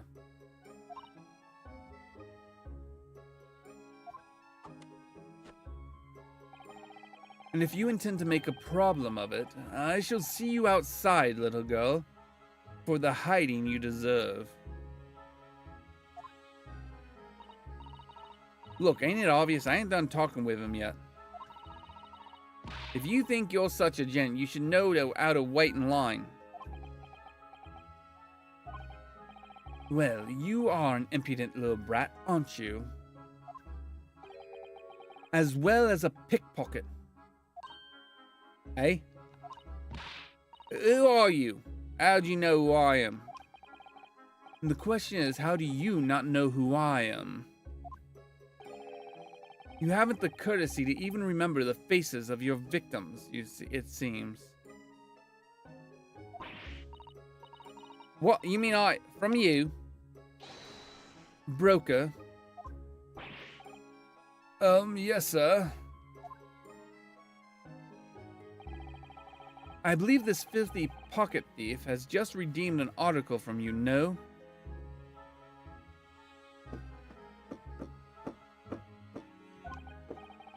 Yes, yes, sir.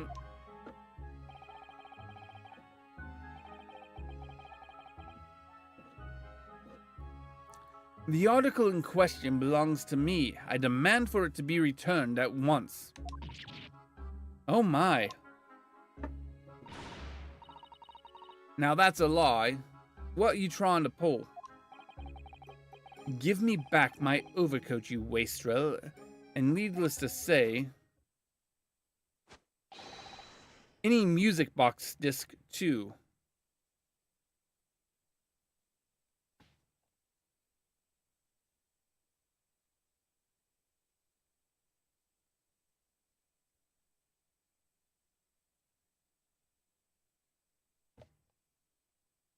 I'm trying to establish whether or not this is Holmes and Sholmes in disguise or not.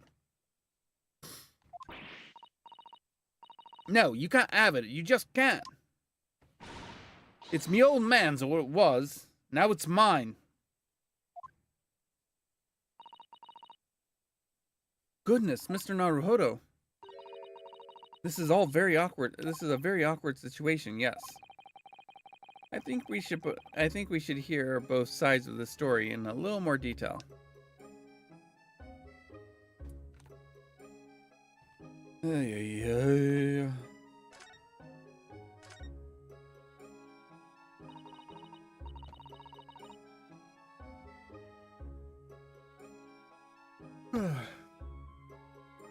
Details. Oh wait, already read that. Miss Lestrade, is what the gentleman saying? If what the gentleman is saying, what do you think? It's all lies, ain't it? Obviously. I swear on my life, I ain't never laid eyes on that dandy before.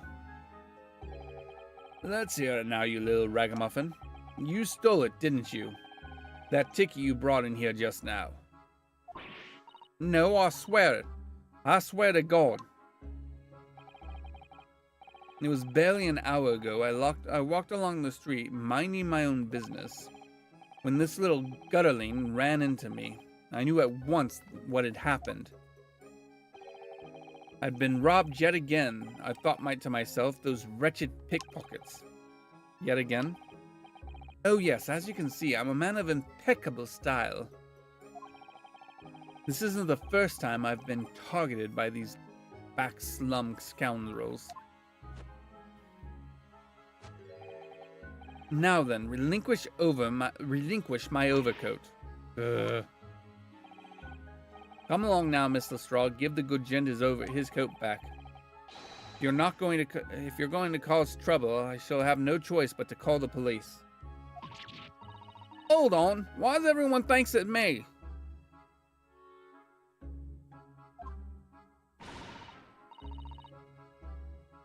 Just look at this dandy cove, and you think I'm the dodgy one. Honestly, the question is this.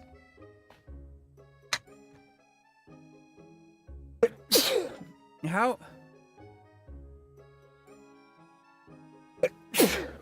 Gosh darn it.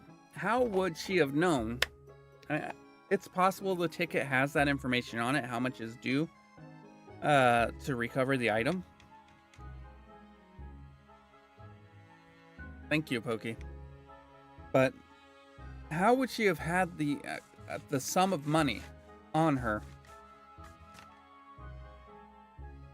Unless she somehow managed to pickpocket the right amount.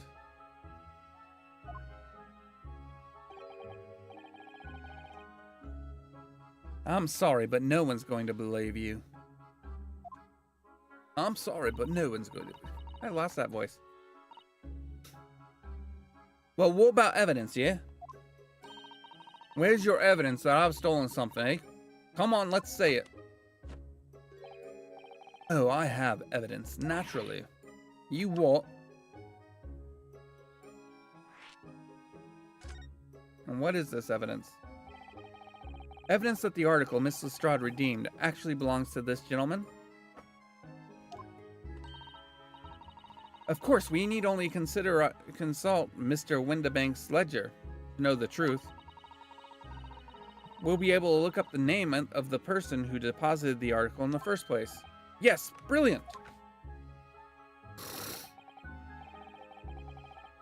I'm very sorry, but I'm afraid that won't be possible. Oh? Oh. I never ask any customers' names. That's a strict policy of mine.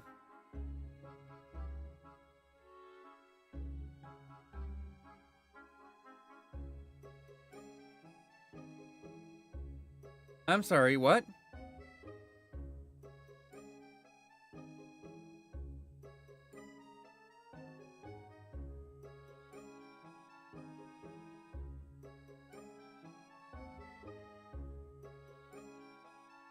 That seems really, really dumb. If you take the security of the items so seriously, including if the wrong item gets distributed to the wrong individual, you should probably keep their names. Just a thought. But why not? Well now, as you can imagine, some of my customers have circumstances to consider. Uh-huh. A great many of them prefer to maintain their anonymity. Yes, I see. I don't. But then how can you know if the article belongs to the person asking to redeem it? Oh, it's quite simple. Good sir, might I trouble you for the watchword associated with the article in question? Of course, it's Professor. Yes, that's right, and all the evidence we need. This gentleman is the right owner of the article, without a doubt.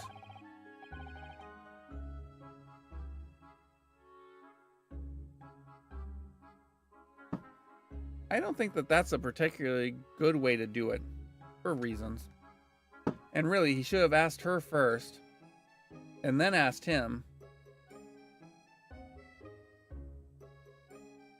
And then gone through with it, rather than what he did.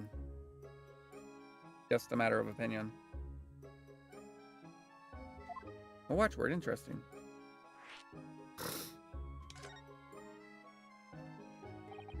So, about these watchwords, Mr. Windibank. As I just explained, I never ask any customers' names when they deposit items with me.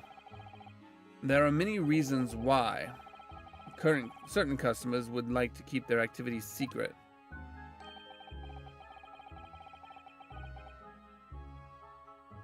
That wasn't exactly a subtle glance at Mr. Sholmes now, was it? I guess that's not him.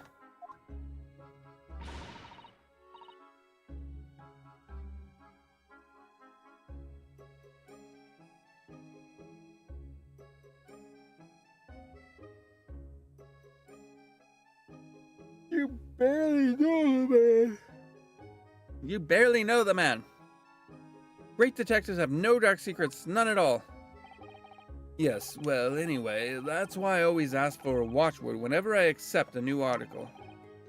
And in many ways, it's like a secret combination of numbers used to unlock a vault. The date of the deposit, a description, and a watchword uniquely identify each item.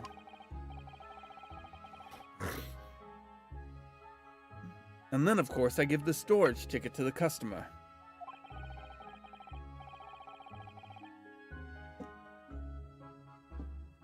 When someone comes to redeem something, I ask for the ticket and the watchword. And if that someone tells you the correct watchword, you return the article.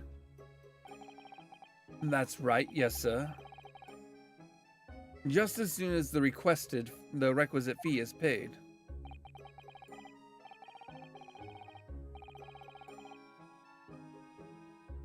And I have supplied you with the information you require already. But for the avoidance of doubt, the article in question is an overcoat deposited 2 months ago on the 15th of February, with a watchword of Professor. All perfectly correct information, sir. But ow! Really, this is beyond a joke. Now, there is no further room for doubt. Ugh.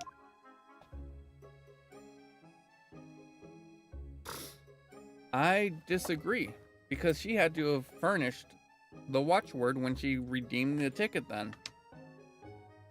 Right?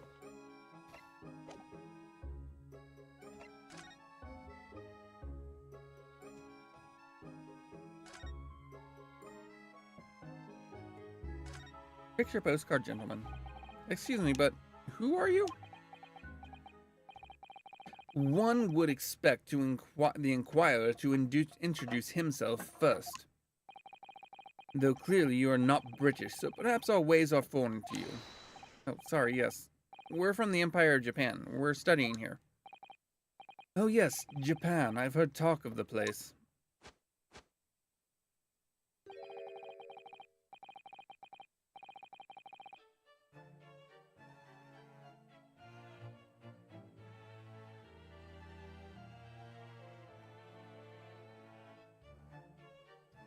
Is he referring to Japanese curry, perhaps? Its inhabitants live on some fiery brown-colored soup, dressed up with exotic spices. You might be thinking of somewhere else.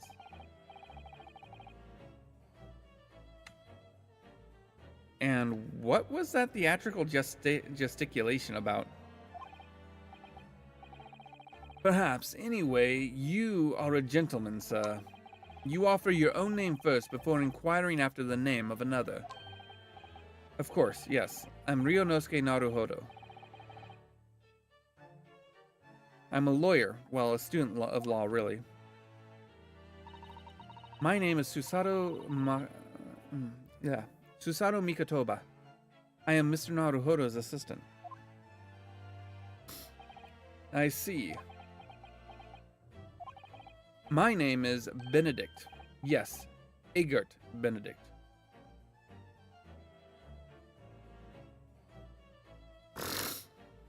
Gosh darn it. Wrong. I'm sorry, everybody.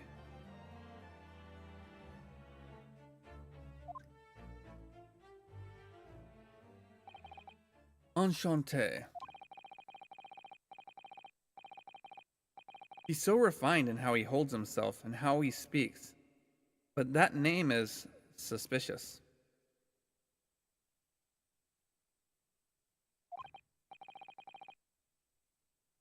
Now, to the matter at hand. My overcoat. Return it at once to someone with style to carry it off.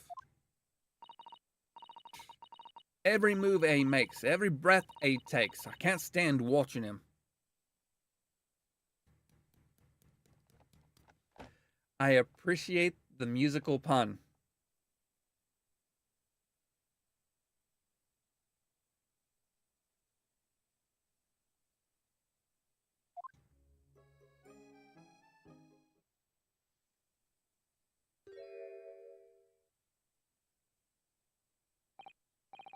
So let that be an end to the matter. And thank you for your custom, Mr. Egert Benedict, sir.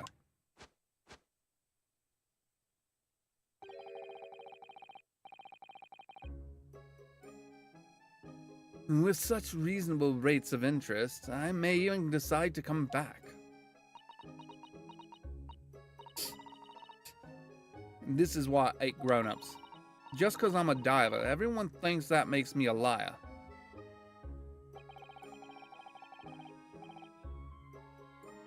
And the contents of the coat pockets, if you please, broker. But of course, sir, here's the disc for you.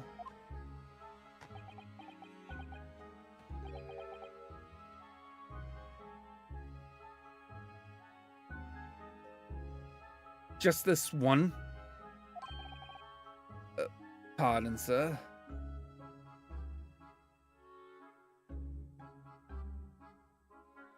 Why am I so... I'm waiting to sneeze.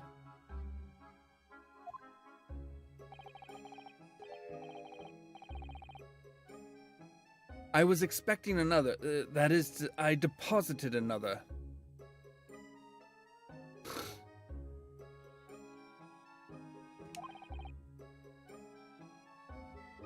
Whoops. Another disc? Oh dear. I regret to inform you, sir, that what was deposited with me was merely the overcoat.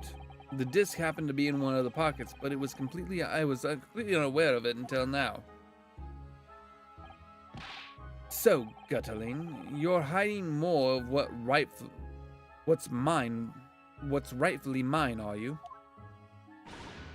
Says you, eh? I don't know nothing about it. Very well. Then I shall bid you farewell. Say goodbye to style. Wait a minute, that disc. It's mine. What do you think you're doing, you little tramp? You've drawn blood! You filthy animal!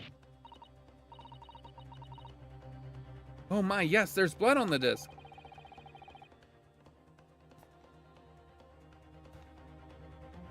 It's because of all those sharp little bumps. The man must have scratched his finger on them. I found it first, alright? I mean, it belonged to me old man. So you're not having it. Oi, you, take it. Me? If I hang on to it, they'll have it off me again. So you keep hold of it. Miss Lestrade, Why is this disc so important to her? The music box disc has been entered into the court record.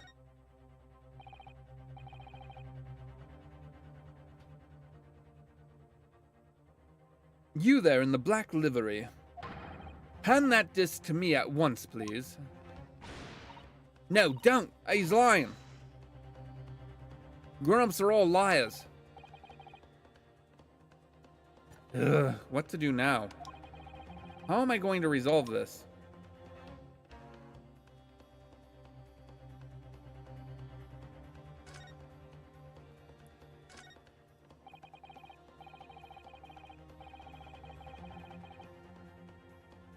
Look at Mr.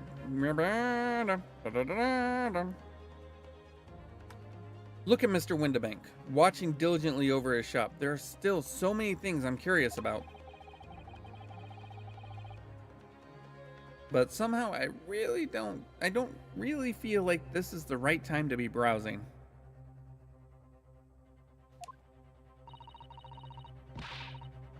Calming this fraught situation must be our first priority.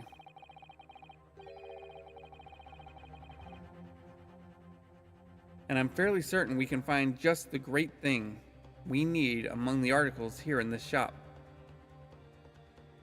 What do you think I was trying to do? Ugh.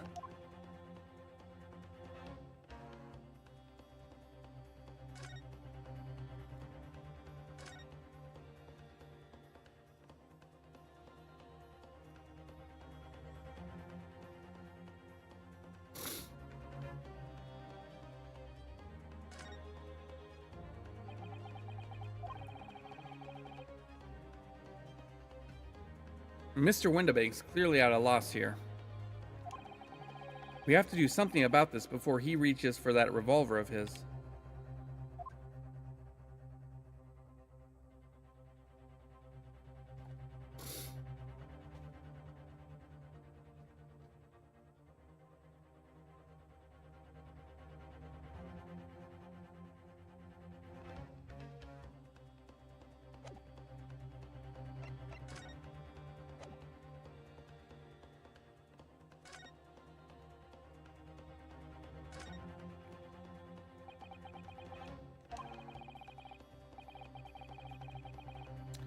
Look at those piercing eyes. He's clearly not in no mood to talk. We have to do something quickly before this mysterious gentleman leaves to fetch the police or something.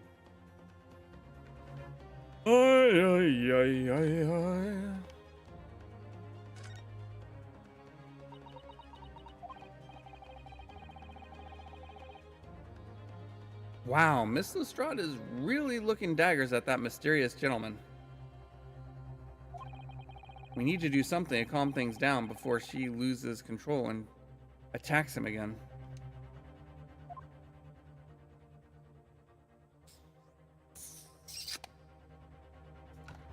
Oh, yeah. Okay, let's see. Oh. Hi, Herlock. Mr. Sholmes, what are you examining with such keen interest, sir?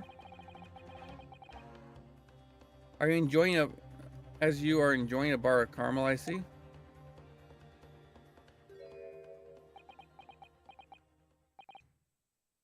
So, you found me at last, Mr. Naruhodo.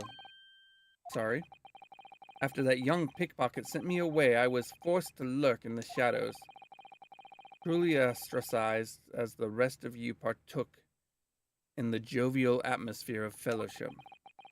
I had nothing to occupy my mind, but I was too ashamed to let society see what... Gosh darn it. See what my downfall had done to me.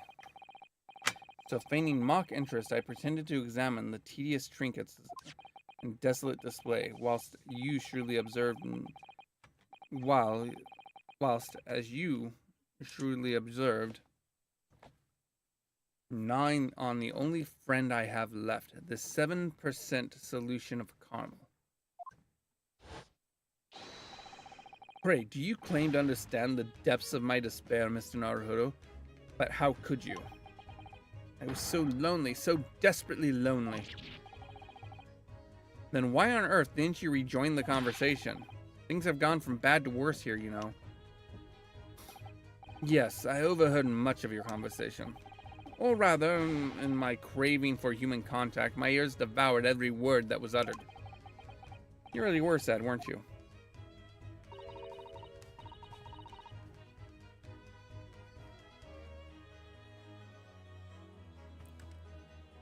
Poor Mr. Sholmes, I feel simply awful for you. It would seem that my inferences are correct. Oh, surely you're not about to tell us that you've solved the entire case once again.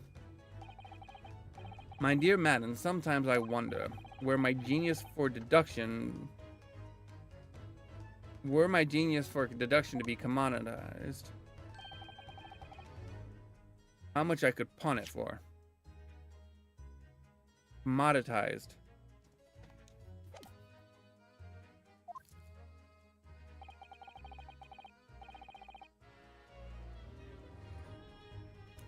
It seems Mr. Sholmes has had another of his flashes of inspiration. But who knows if it will help resolve the situation between Miss Lestrade and the mysterious gentleman. What's the right thing to do here? I honestly don't know. We're gonna take a moment, we're gonna save. Yep. And possibly GP either moving to a different position in Red Bull itself, or leave Red Bull altogether because of personal matters.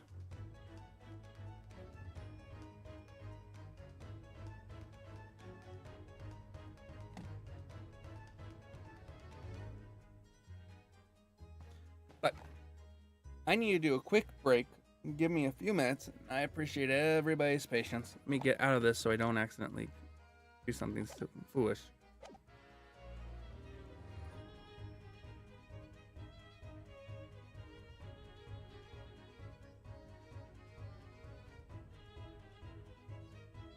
I'm sure you do, Pokey.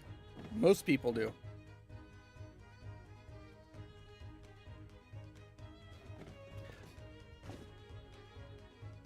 Oh, Marco is definitely more significant. Given that Marco has been with Red Bull since the beginning and has, as people have pointed out, Marco is basically responsible for half the drivers on the F1 grid right now. So, yeah. Anyways, I will be back in just a few minutes.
Alright, I'm back and I appreciate everybody's patience.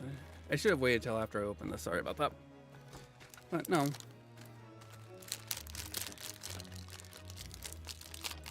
I am indifferent to Red Bull between the flavor and such.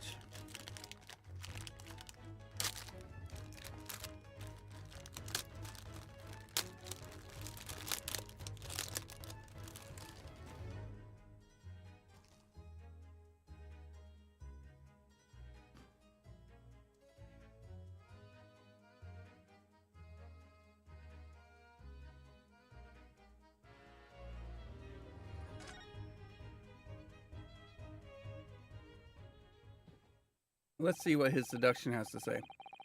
Well, Miss Lestrade, it would appear you find yourself in a something of a predicament. Where the blue blazes have you been? Pardon? When a lady's in trouble, a Chujian's supposed to be there to help straight away, not an hour late.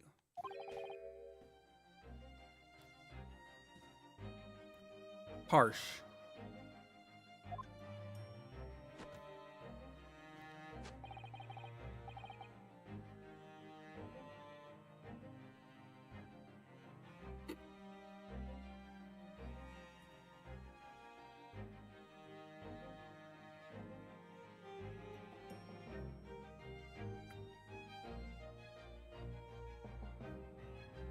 To be fair to me, Red Bull tastes like any other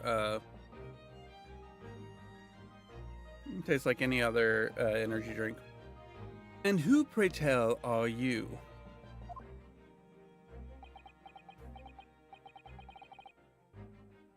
Mr. Egbert Benedict. Mr. Egbert Benedict, you have in my eyes a veritable encyclopedic array of curiosities about your person. Nevertheless, there are two immovable conclusions I have drawn. I beg your pardon. The first is this. The true reason for your visit to this pawnbrokery today is something you have not yet revealed.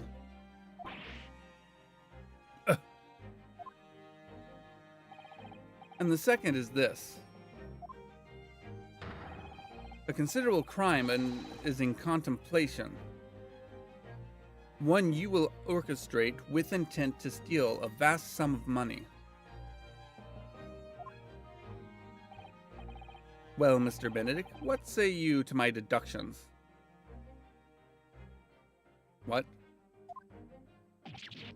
How? He's turned white as a hard-boiled egg.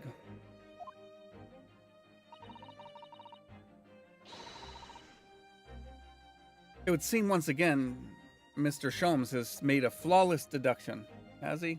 Has he really?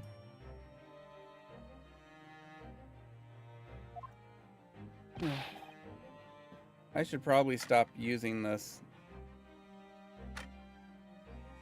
I should probably stop using this to push buttons. It does actually appear to be getting vent from it. Just who do you think you are, sir? Just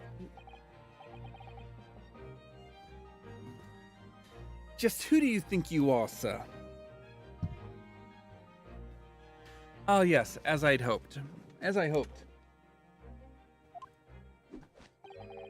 That is precisely the pained expression I was looking for.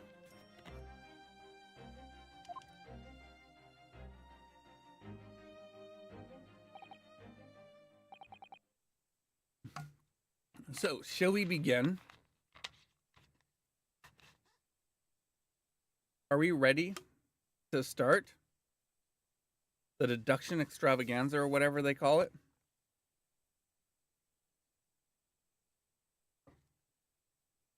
The only real gameplay to actually start rather than just talking. Oh, logic and reasoning spectacular. Sorry. The time has come for yet another of Herlock Sholmes' logic and reasoning spectacular.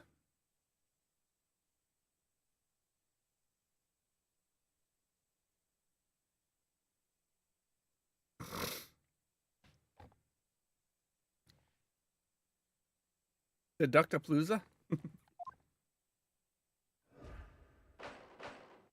The Great Deduction. The game is afoot. I always thought the game was a hare. Mystery Man's Aim.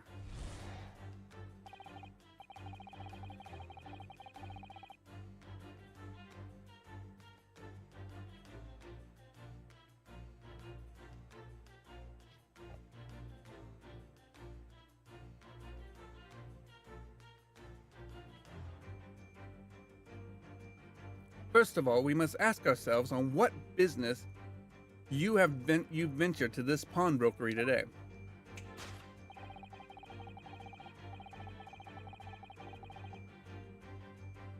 You claim to have followed this pickpocket here, having had the redemption ticket stolen from you on the street. But that is most certainly a lie. The real truth is something quite different. I wonder what that is.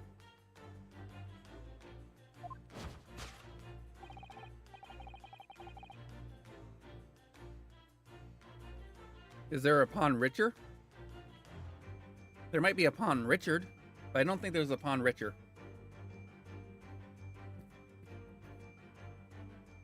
As revealed by that which you hold in your hand. Yes, what brought you to this shop in the first place is the staff recruitment flyer. The piece of paper in your hand is a staff wanted advertisement for this very shop.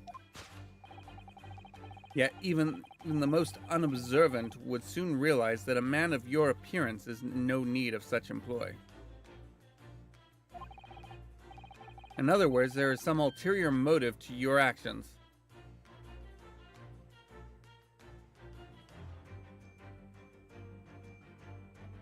Notice the initials on his stick.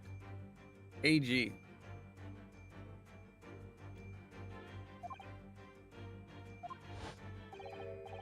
The cane, which you unwittingly clutch into your person, exhibits an incontrovertible contradiction. What utter rot! I've had this cane for years. He's the Attorney General? I hope not. The contradiction of which I speak, of course, is the missing furl.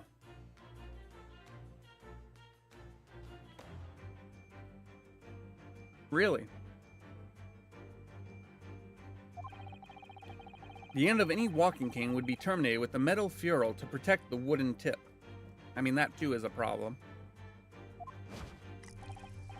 And yet, detailed analysis shows the wooden tip of this stick is utterly bare. Therefore, there is only one conclusion. The rod that you hold in your hand, which appears to be a walking cane, is in fact no cane at all. You recoil, sir. Is something wrong? And in your recoil, you've inadvertently facilitated the answer to the next conundrum to present itself. Namely, what is the truth behind this rod you bear?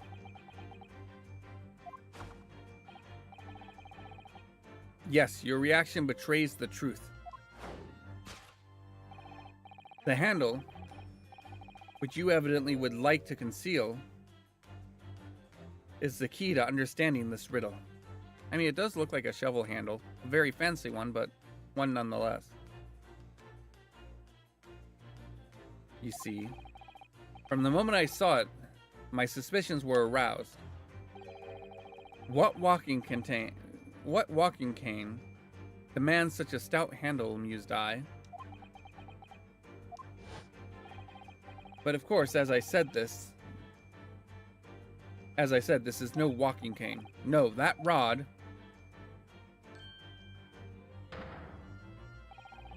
is the broken handle of a shovel. What? Are you insane?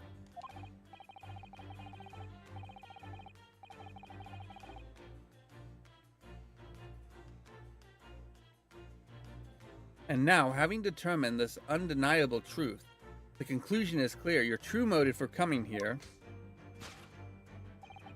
was to take employment at this establishment in order to excavate the ground beneath the premises.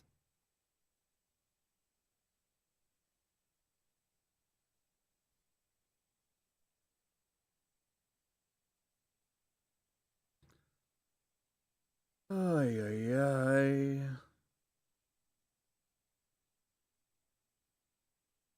I'm sorry, what?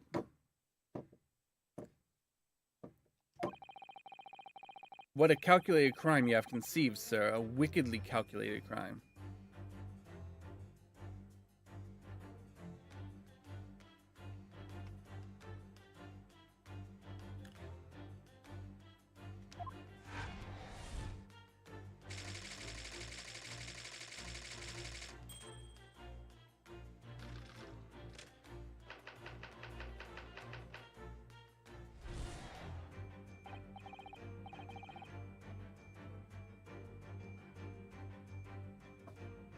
Now, Mr. Benedict, let us continue. For we must expose the details of this elaborate crime you have in the planning.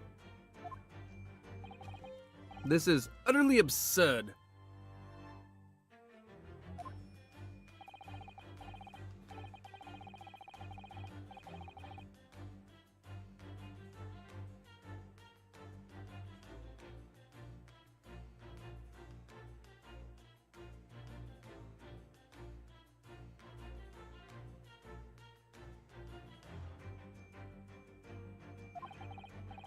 Whoops, sorry. You suggest that I, a gentleman, intend to excavate the ground beneath this pawnbrokery with a broken shovel? What on earth do you propose I could expect to find there? Some long-forgotten treasure, I suppose. Save for such a fanciful theory, what possible reason could I have to do as you say? Oh, but there is ample reason. As you are only too well aware, Mr. Benedict.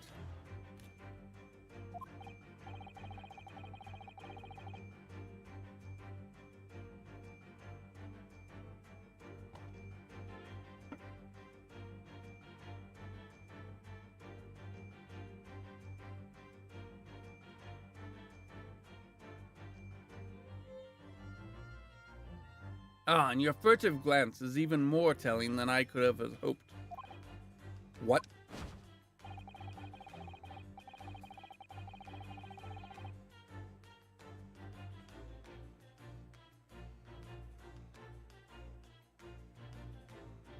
I hate having a sneeze.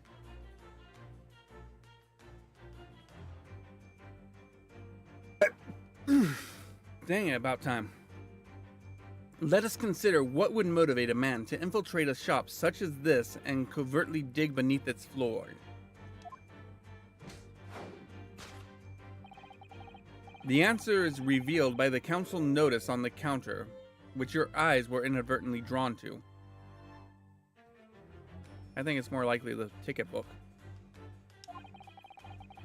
Or the rifle, or the pistol. This letter gives notice of public works to be carried out in the local area. And according to the enclosed plan of the upcoming sewerage works, beneath the shop runs a sewer that adjoins another one that runs under the bank on the opposite side of the road. This madness has entered the sewers now, has it?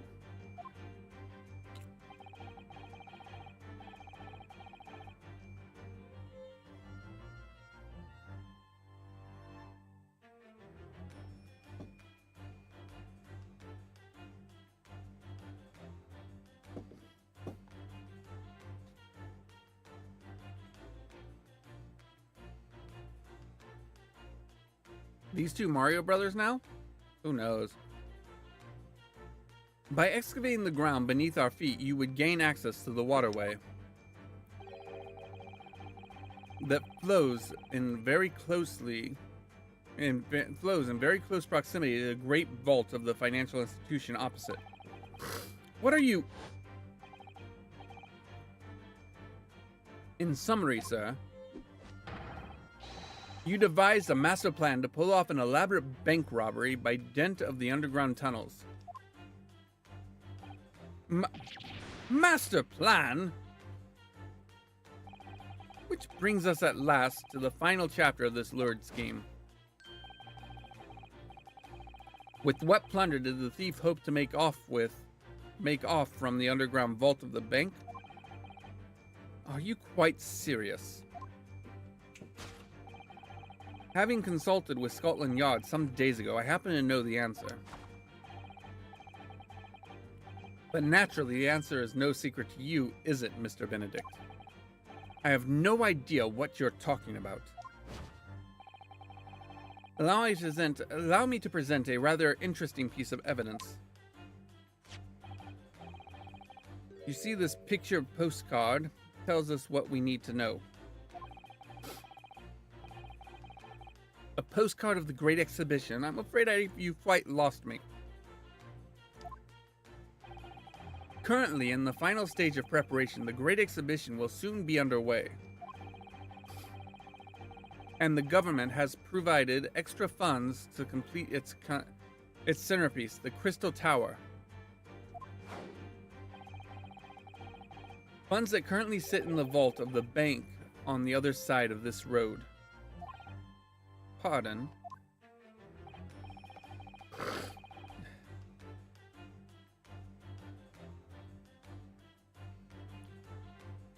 Yes, the considerable crime you have been contemplating is the theft of that which sits in the vault of the bank, the special reserve funds for the Great Exhibition. Of course, that is a top secret police information, so keep it under your hat, please. Oh my gosh.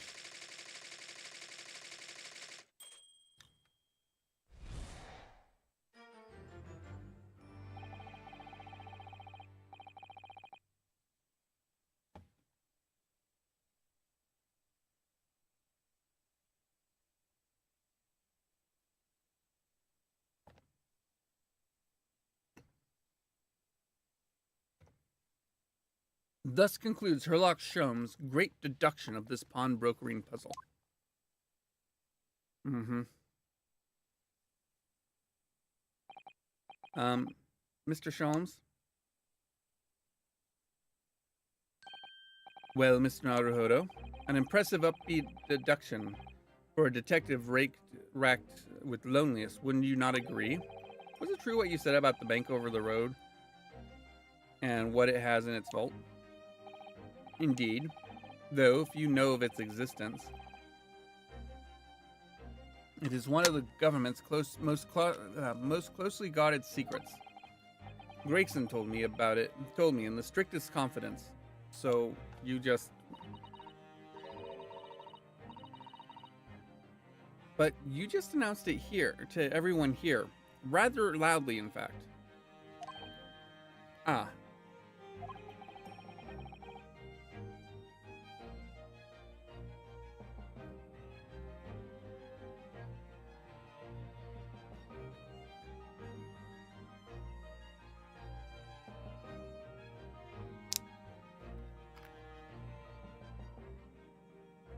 And if it's such a big secret,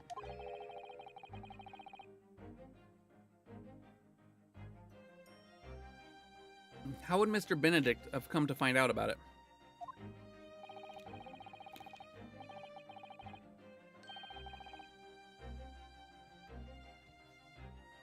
That's not very helpful.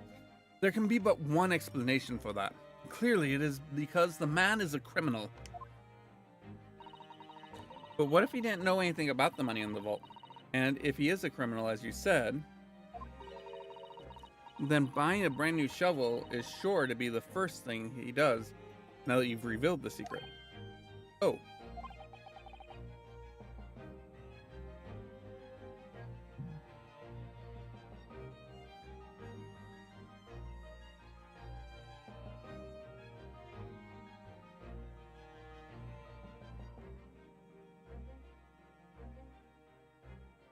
Or if he doesn't, maybe Mr. Windibank will. He already has plenty of shovels here after all. On my life, I assure you I'm not so unscrupulous. Well, hopefully this has taught you a valuable lesson. Sensitive information must be handled with the utmost of care. Yeah.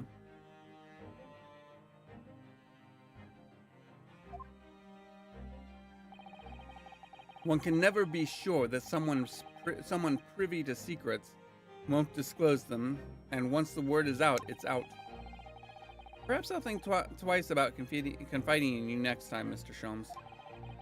An excellent idea, Mr. Naruhodo, an excellent idea.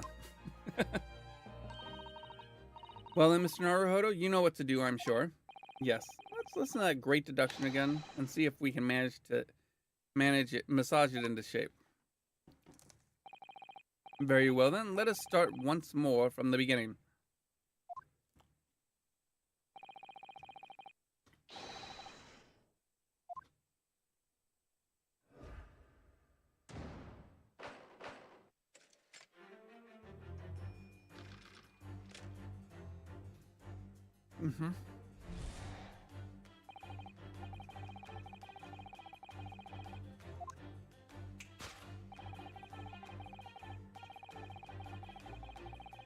Dun, dun, dun, dun, dun. There we go.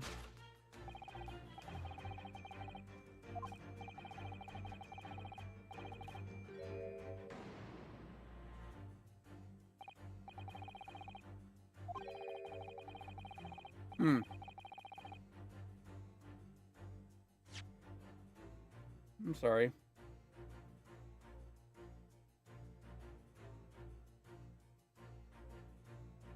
So by Mr. Sholmes' reasoning, Mr. Benedict came here in order to apply for a job so he could dig down through the floor. Yes, in an attempt to tunnel into the sewers to gain access to the money in the vault of the bank across the road. But he wouldn't get very far with a broken shovel, would he? No. I think it's fair to say his motives lie elsewhere. The question is where? What did bring Mr. Benedict here at this particular point in time?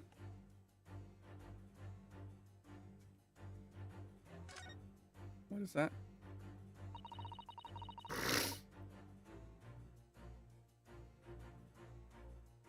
It certainly is a flyer. This certainly is a flyer for Mr. Windibank's shop. Let's see. Windibanks wants you. Pawnbroker's assistant required.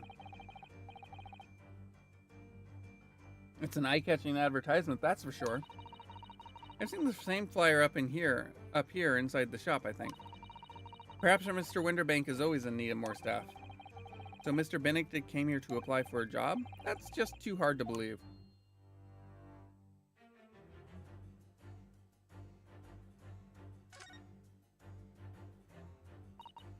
Oh. Look at all the scribbled notes on the back of the flyer here. I don't believe it. What is it? Listen to what it says. Name, Gina Lestrade, height, 5'2". Green cap, scruffy waistcoat, grubby blue satchel, ragged. It's a detailed description of Miss Lestrade. Goodness! There's even a sketch of her hat and all. Although, if he showed it to her, she'd fire that smoke grenade launcher in his face for sure. And look, the details of the shop have been written down here too. Windibank's Pawnbrokery, Baker Street. Redemption deadline 15th April, which is today's date. Why would Mr. Benedict have all that information scrawled on the back of that piece of paper?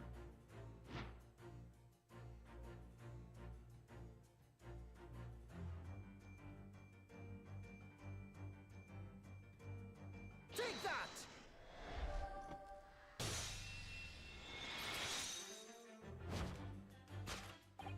Yes, what brought you to this shop in the first place is the info about Miss Lestrade. Quite so, my dear fellow. It would appear that the writing and sketch on the reverse side of the flyer pertain to the pickpocket Miss Lestrade and to Mr. Windibank's pawnbrokery here.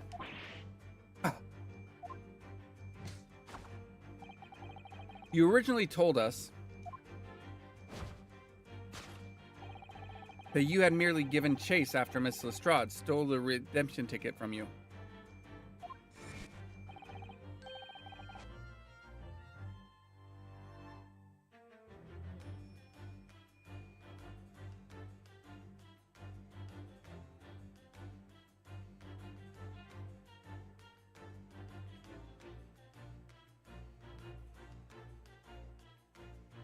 But that, sir, is a thinly veiled lie.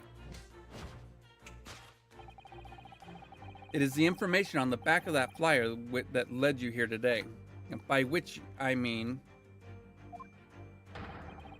here to Windibank's pawnbrokery, and today, the redemption deadline for that overcoat. So you waited outside for the young girl matching the description you have written down to arrive.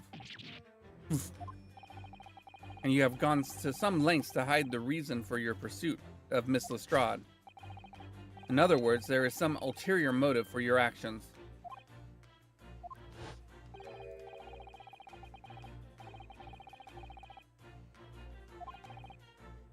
We're not reading this part because... We're not reading this because we already saw it. What's a furl? It's the metal cap commonly found on the end of a cane, Mr. Naruhodo. Ah, the bit that makes the nice clacking sound on the pavement. Yes, exactly, and Mr. Sholmes is right. It appears to be missing on this cane. But it doesn't actually look broken, does it? No, it doesn't. Though the gentleman certainly did recoil when Mr. Sholmes identified the cane as suspicious. In other words, there's some secret about the cane that Mr. Benedict would rather we didn't know.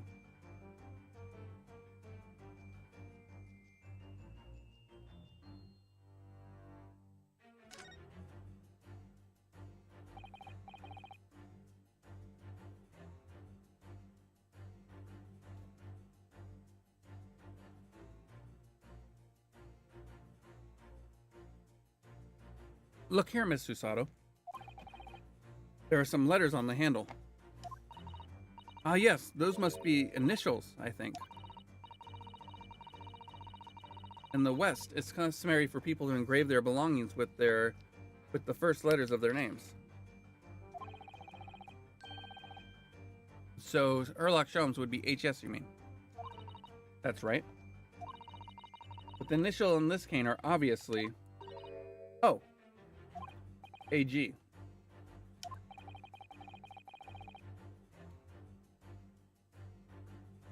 Why does it feel as though that's not quite right?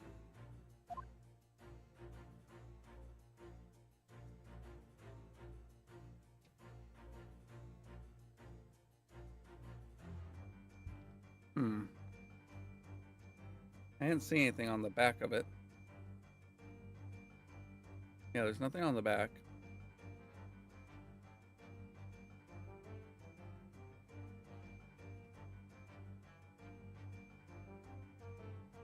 All right. Take that!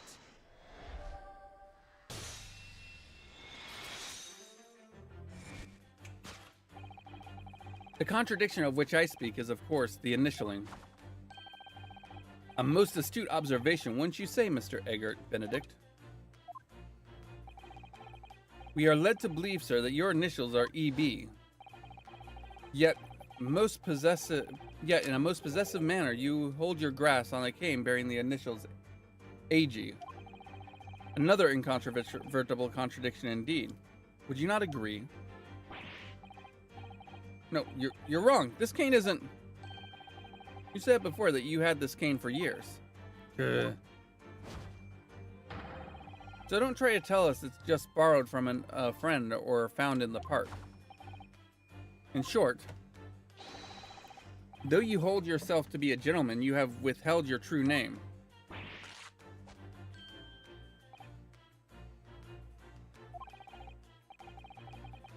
You recoil, sir, something wrong?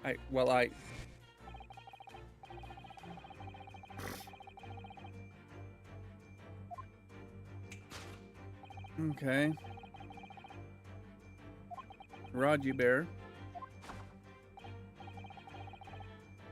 Reaction betrays the truth. Yep.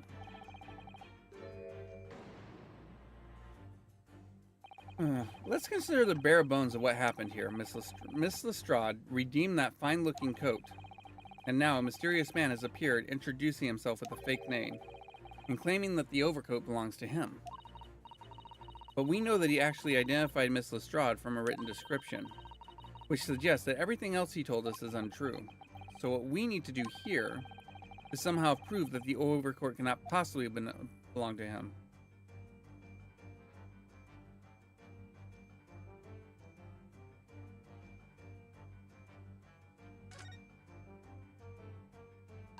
Oh, the seam on the shoulder there is coming apart. Look. So it is. Do you know, a moment ago when Mr. Benedict was surprised by something that was said? I thought I heard him make a rather strange noise. It sounded a bit like a tiny growl. But now that I think about it, it was probably the sound of a seam ripping open. That's what I heard. If you look closely, it does seem to be a very tight fit. The sleeves are stretched to bursting, and you wouldn't have a hope of fastening the front. If he were to run around in it, I'm sure the whole thing would fall apart. That I'd like to see. Sorry. So how can we make Mr. Benedict run around? He's really giving this some thought. Take that!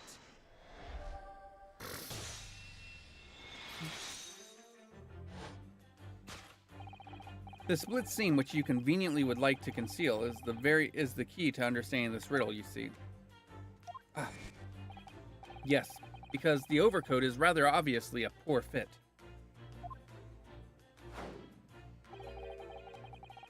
Having forced it over your broad shoulders, the seam is already breaking apart. My suspicions were aroused from the outset. Really? When you so baldly lied about your name and so boldly waylaid this pickpocket. Ugh. This catalog of untruths has all been for one very specific purpose. To steal the article that the young lady redeemed from Mr. Windibank. Wrong. Ah! But what really irks me is this. The considerable crime I initially imagined has been considerably curtailed.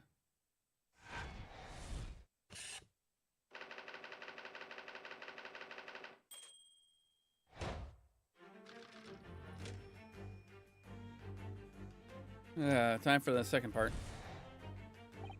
Now, Mr. Benedict, let us continue.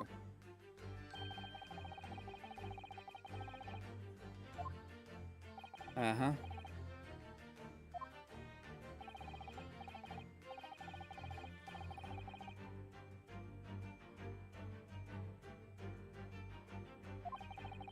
Right.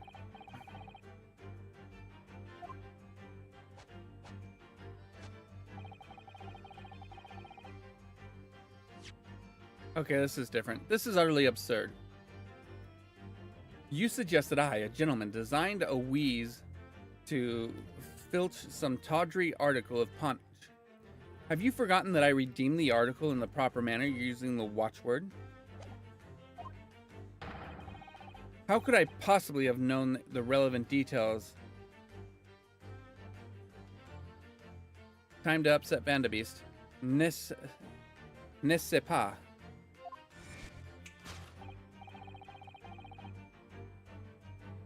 Oh, but the watchword can be discovered. As you are only too well aware, Mr. Benedict. Ah, and your furtive glance is more telling than I could have hoped. What?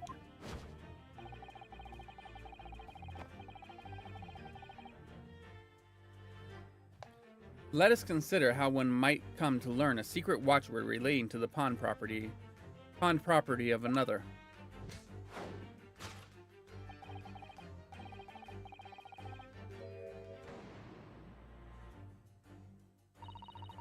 The direction of the deduction must change rather dramatically now I think.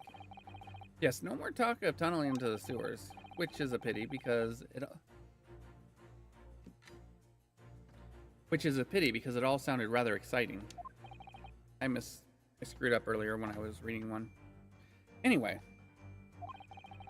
you can't deny that mysterious gentleman did know the watchword. Yes, Professor.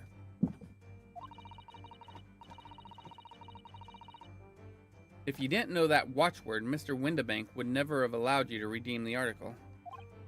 Or, looking at it the other way, if you did know the watchword, Mr. Windibank would allow you to redeem the article whether it was yours or not. So the question is this. The question is, could this gentleman have found the watchword out somehow? Boop, boop, boop, boop, boop, boop, boop, boop, boop, boop.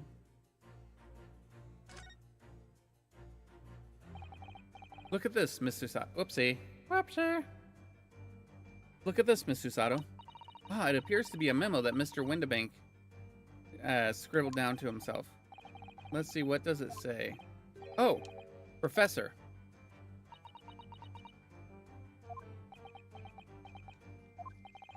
Mr. Windibank must make a note of the watchwords his customer gave him right before their eyes. And an alarmingly clear script as well. Oh dear, I don't know where to look, or who knows what other secrets I might see. Take that!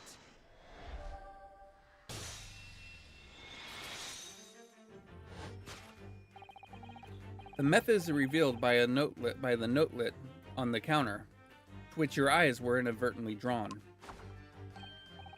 Yes, the broker here follows the same procedure whenever a customer comes to redeem an article. He asks the customer for the watchword and notes down their response, uttered on the notelet he has to hand. Then he consults his ledger and confirms whether or not the watchword matches that of the article in question. I would expect nothing less of a diligent pawnbroker. But his diligence clearly has its disadvantages. What are you talking about? It is increasingly apparent that you were present in this shop before your accusation against Miss Lestrade.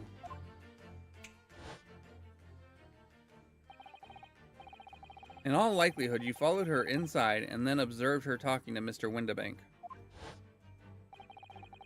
When the diligent pawnbroker made note of the watchword, as is his common practice, you observed him writing the word professor on the notelet beside the ledger.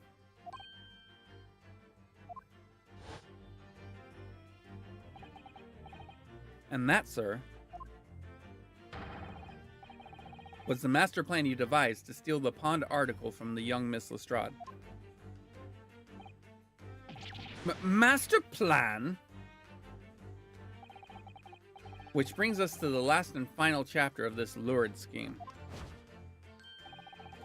Why would you go to such lengths to redeem that particular article from this pawnbroker? Are you quite serious? For an ill-fitting overcoat hardly seems to justify the effort, much less a worthless music box disc. But naturally, you had a very good reason to make them yours, didn't you, Mr. Benedict? I have no idea what you're talking about. Allow me to present a rather interesting piece of evidence.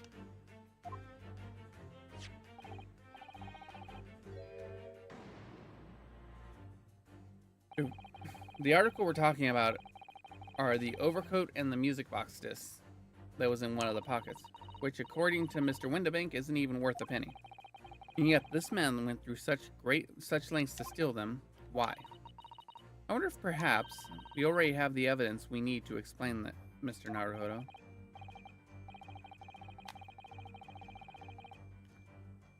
Could we really? I'd better have a thorough look through all the evidence we've collected so far.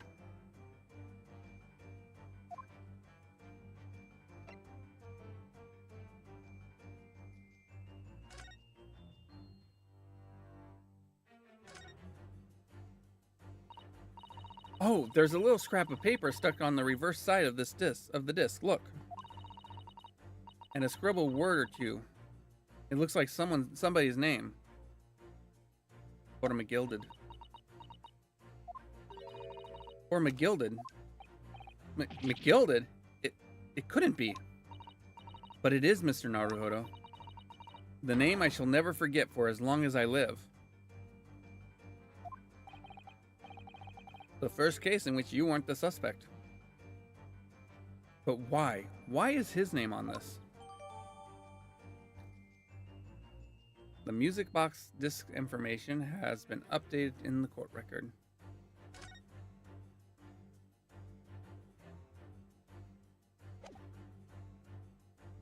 Take that!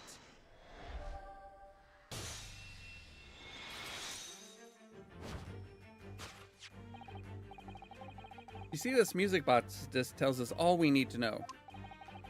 What's that on the back? What's that on the back? It reads for McGilded.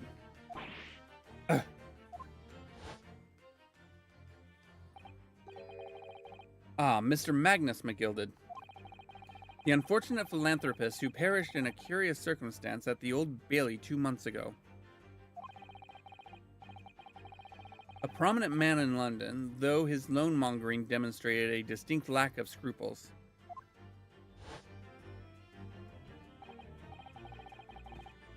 So, you're an associate of his, are you? Or perhaps a subordinate?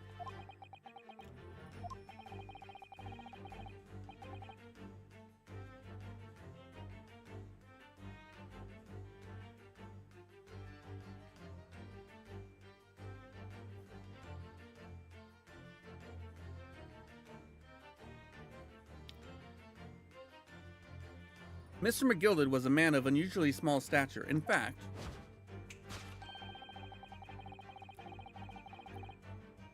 he was precisely the right size for that overcoat you've squeezed yourself into. Ugh. Your true identity remains shrouded in mystery, Mr. Egbert Benedict. But the final conclusion here is crystal clear. The reason you came to this pawnbrokery today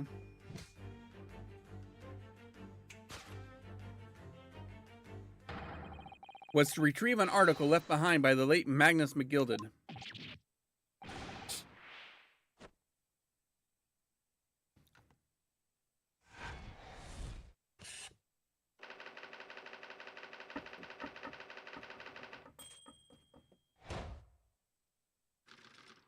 There we go.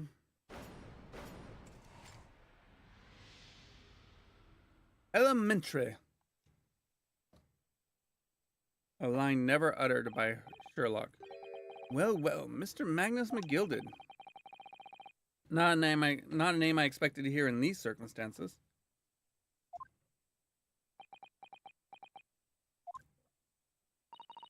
Mr. Sholmes, I'm afraid there's something very troubling on my mind. Pray tell, Miss Susato.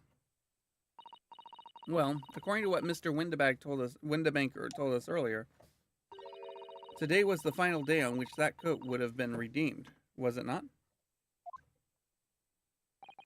Yes, ma'am, that's correct. Today would be precisely 2 months since it was first deposited. Well, today is the 15th of April, so 2 months ago today would have been the 15th of February, sir. That's right. It's all carefully recorded in my ledger. Deposited at 10:30 p.m., I see. What? But that suggests... Yes, 15th of February is precisely the day on which the omnibus murder took place. And 10:30 in the evening is precisely the time at which the terrible events were unfolding. Excuse me.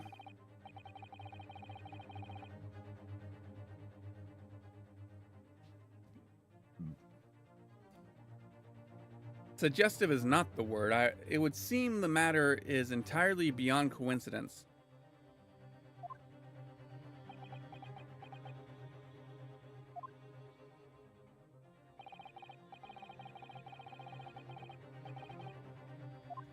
Whoops, I did not read that, sorry.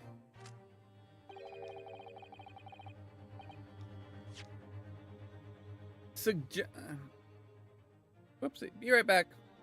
Just had an idea to create a 1-to-1 scale map of the United States. Pokey? Pokey. I don't think you're going to succeed at doing a 1-to-1 scale map of the United States. For some reason.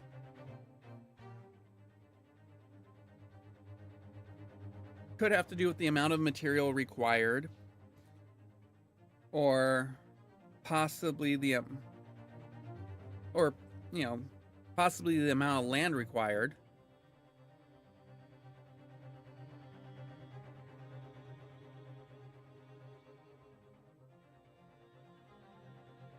One millimeter or 1 kilometer? I mean, that would make it easier. You are of course at liberty to make whatever outlandish deductions you choose. However, I must insist you hand over the music box disc now. It would be a terrible shame for you to return to your native land in a box. Ugh. What do I do?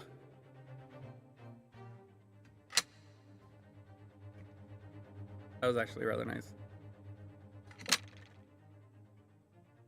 Alright, well, what I do is I save.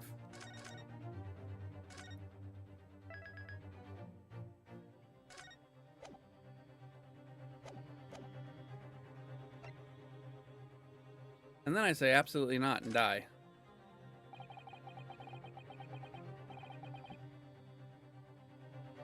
There are some things a man must protect at all costs. This may well be one of those things. And then again, it may not.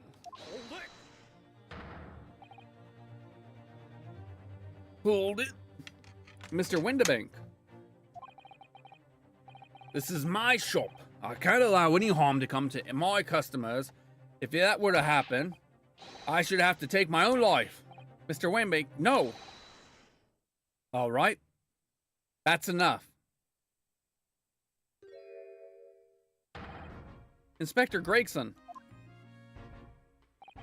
Inspector? That's right, Sunshine. The alarm was raised on one of our dedicated emergency lines. So we got here as fast as we could. Now, what's all this about, eh? Oh, praise be, you're here at last! I was moments away from forfeiting my own life in my very own establishment.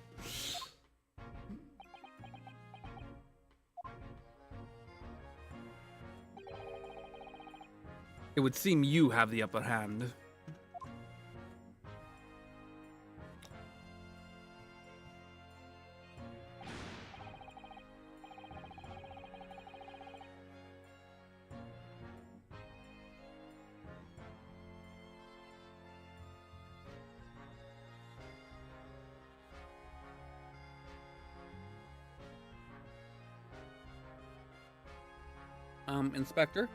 Inspector. I would like to point out that this is not our fault. And I dare say that when you have a person holding a gun on on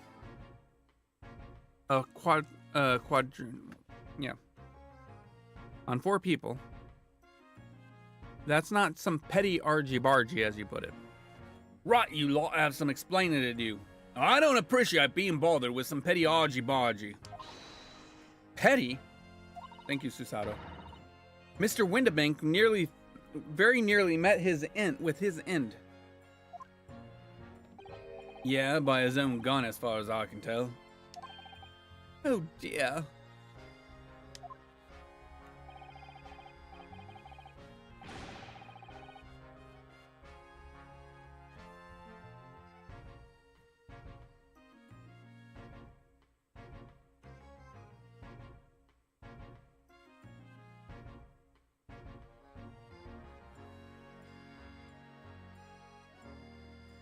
And the whole of Britain could meet with its end if I don't get to the bottom of the case I'm supposed to be working on. What? What on earth is this case? What on earth is the case, Inspector? Spare no detail, Gregson. I might have said a little too much. No matter, it's nothing to do with you lot. I said too much. I haven't said enough.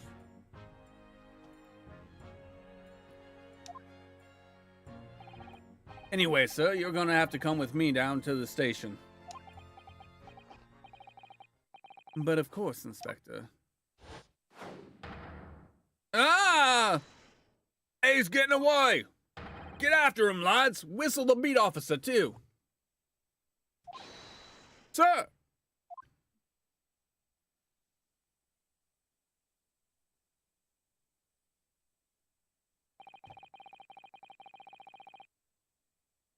There's been a spate of thefts at pawn shops around here recently. So we fitted emergency buttons underneath the counters for brokers to let us know when there's trouble. Oh, Inspector. I was very worried there for a while. Very worried indeed.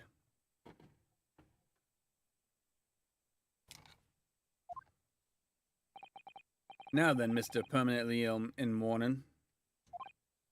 Oh, yes? I'll be taking that whatever it is for McGilded's down to the yard, thank you very much.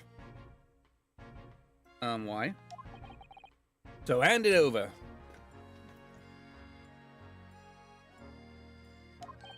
Oh, yes, of course. No, don't. Don't give it to him. No, don't give it to him. It's mine. That is mine. It's mine, that is. It's mine. I've completely lost it. I'm sorry, miss. But anything belonging to McGilded has to be taken in as evidence now. Why?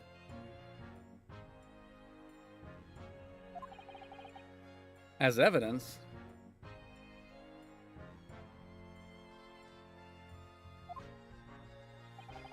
If the police demand something as evidence, my dear fellow, we have no choice but to capitulate.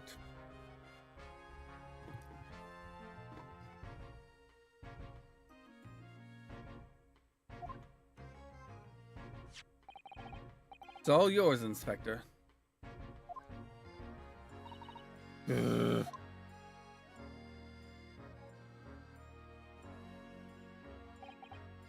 And so, we handed Mr. McGilded's disc over to Inspector Gregson. And were summarily turfed out of the shop onto the street. Save? To be continued.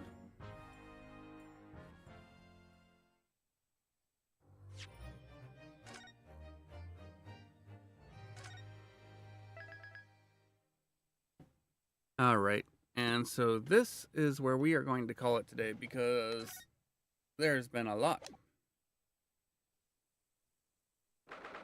No.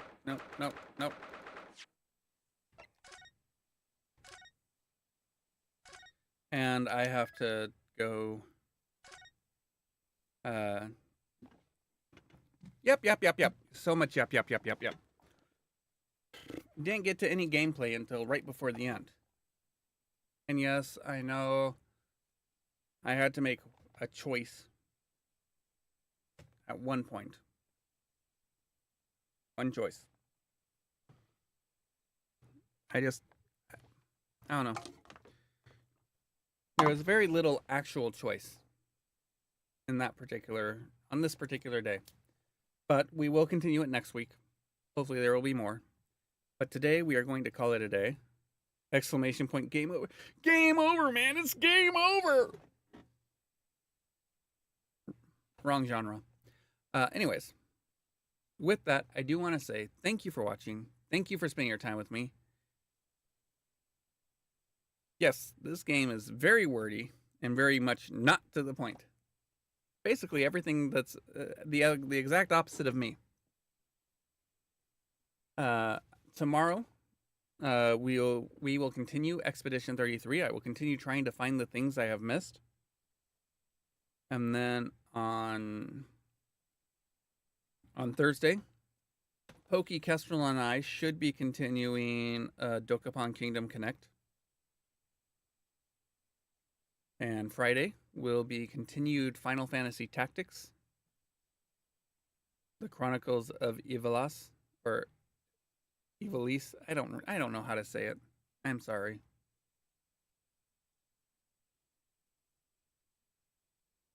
But until then, take care, everybody, and goodbye.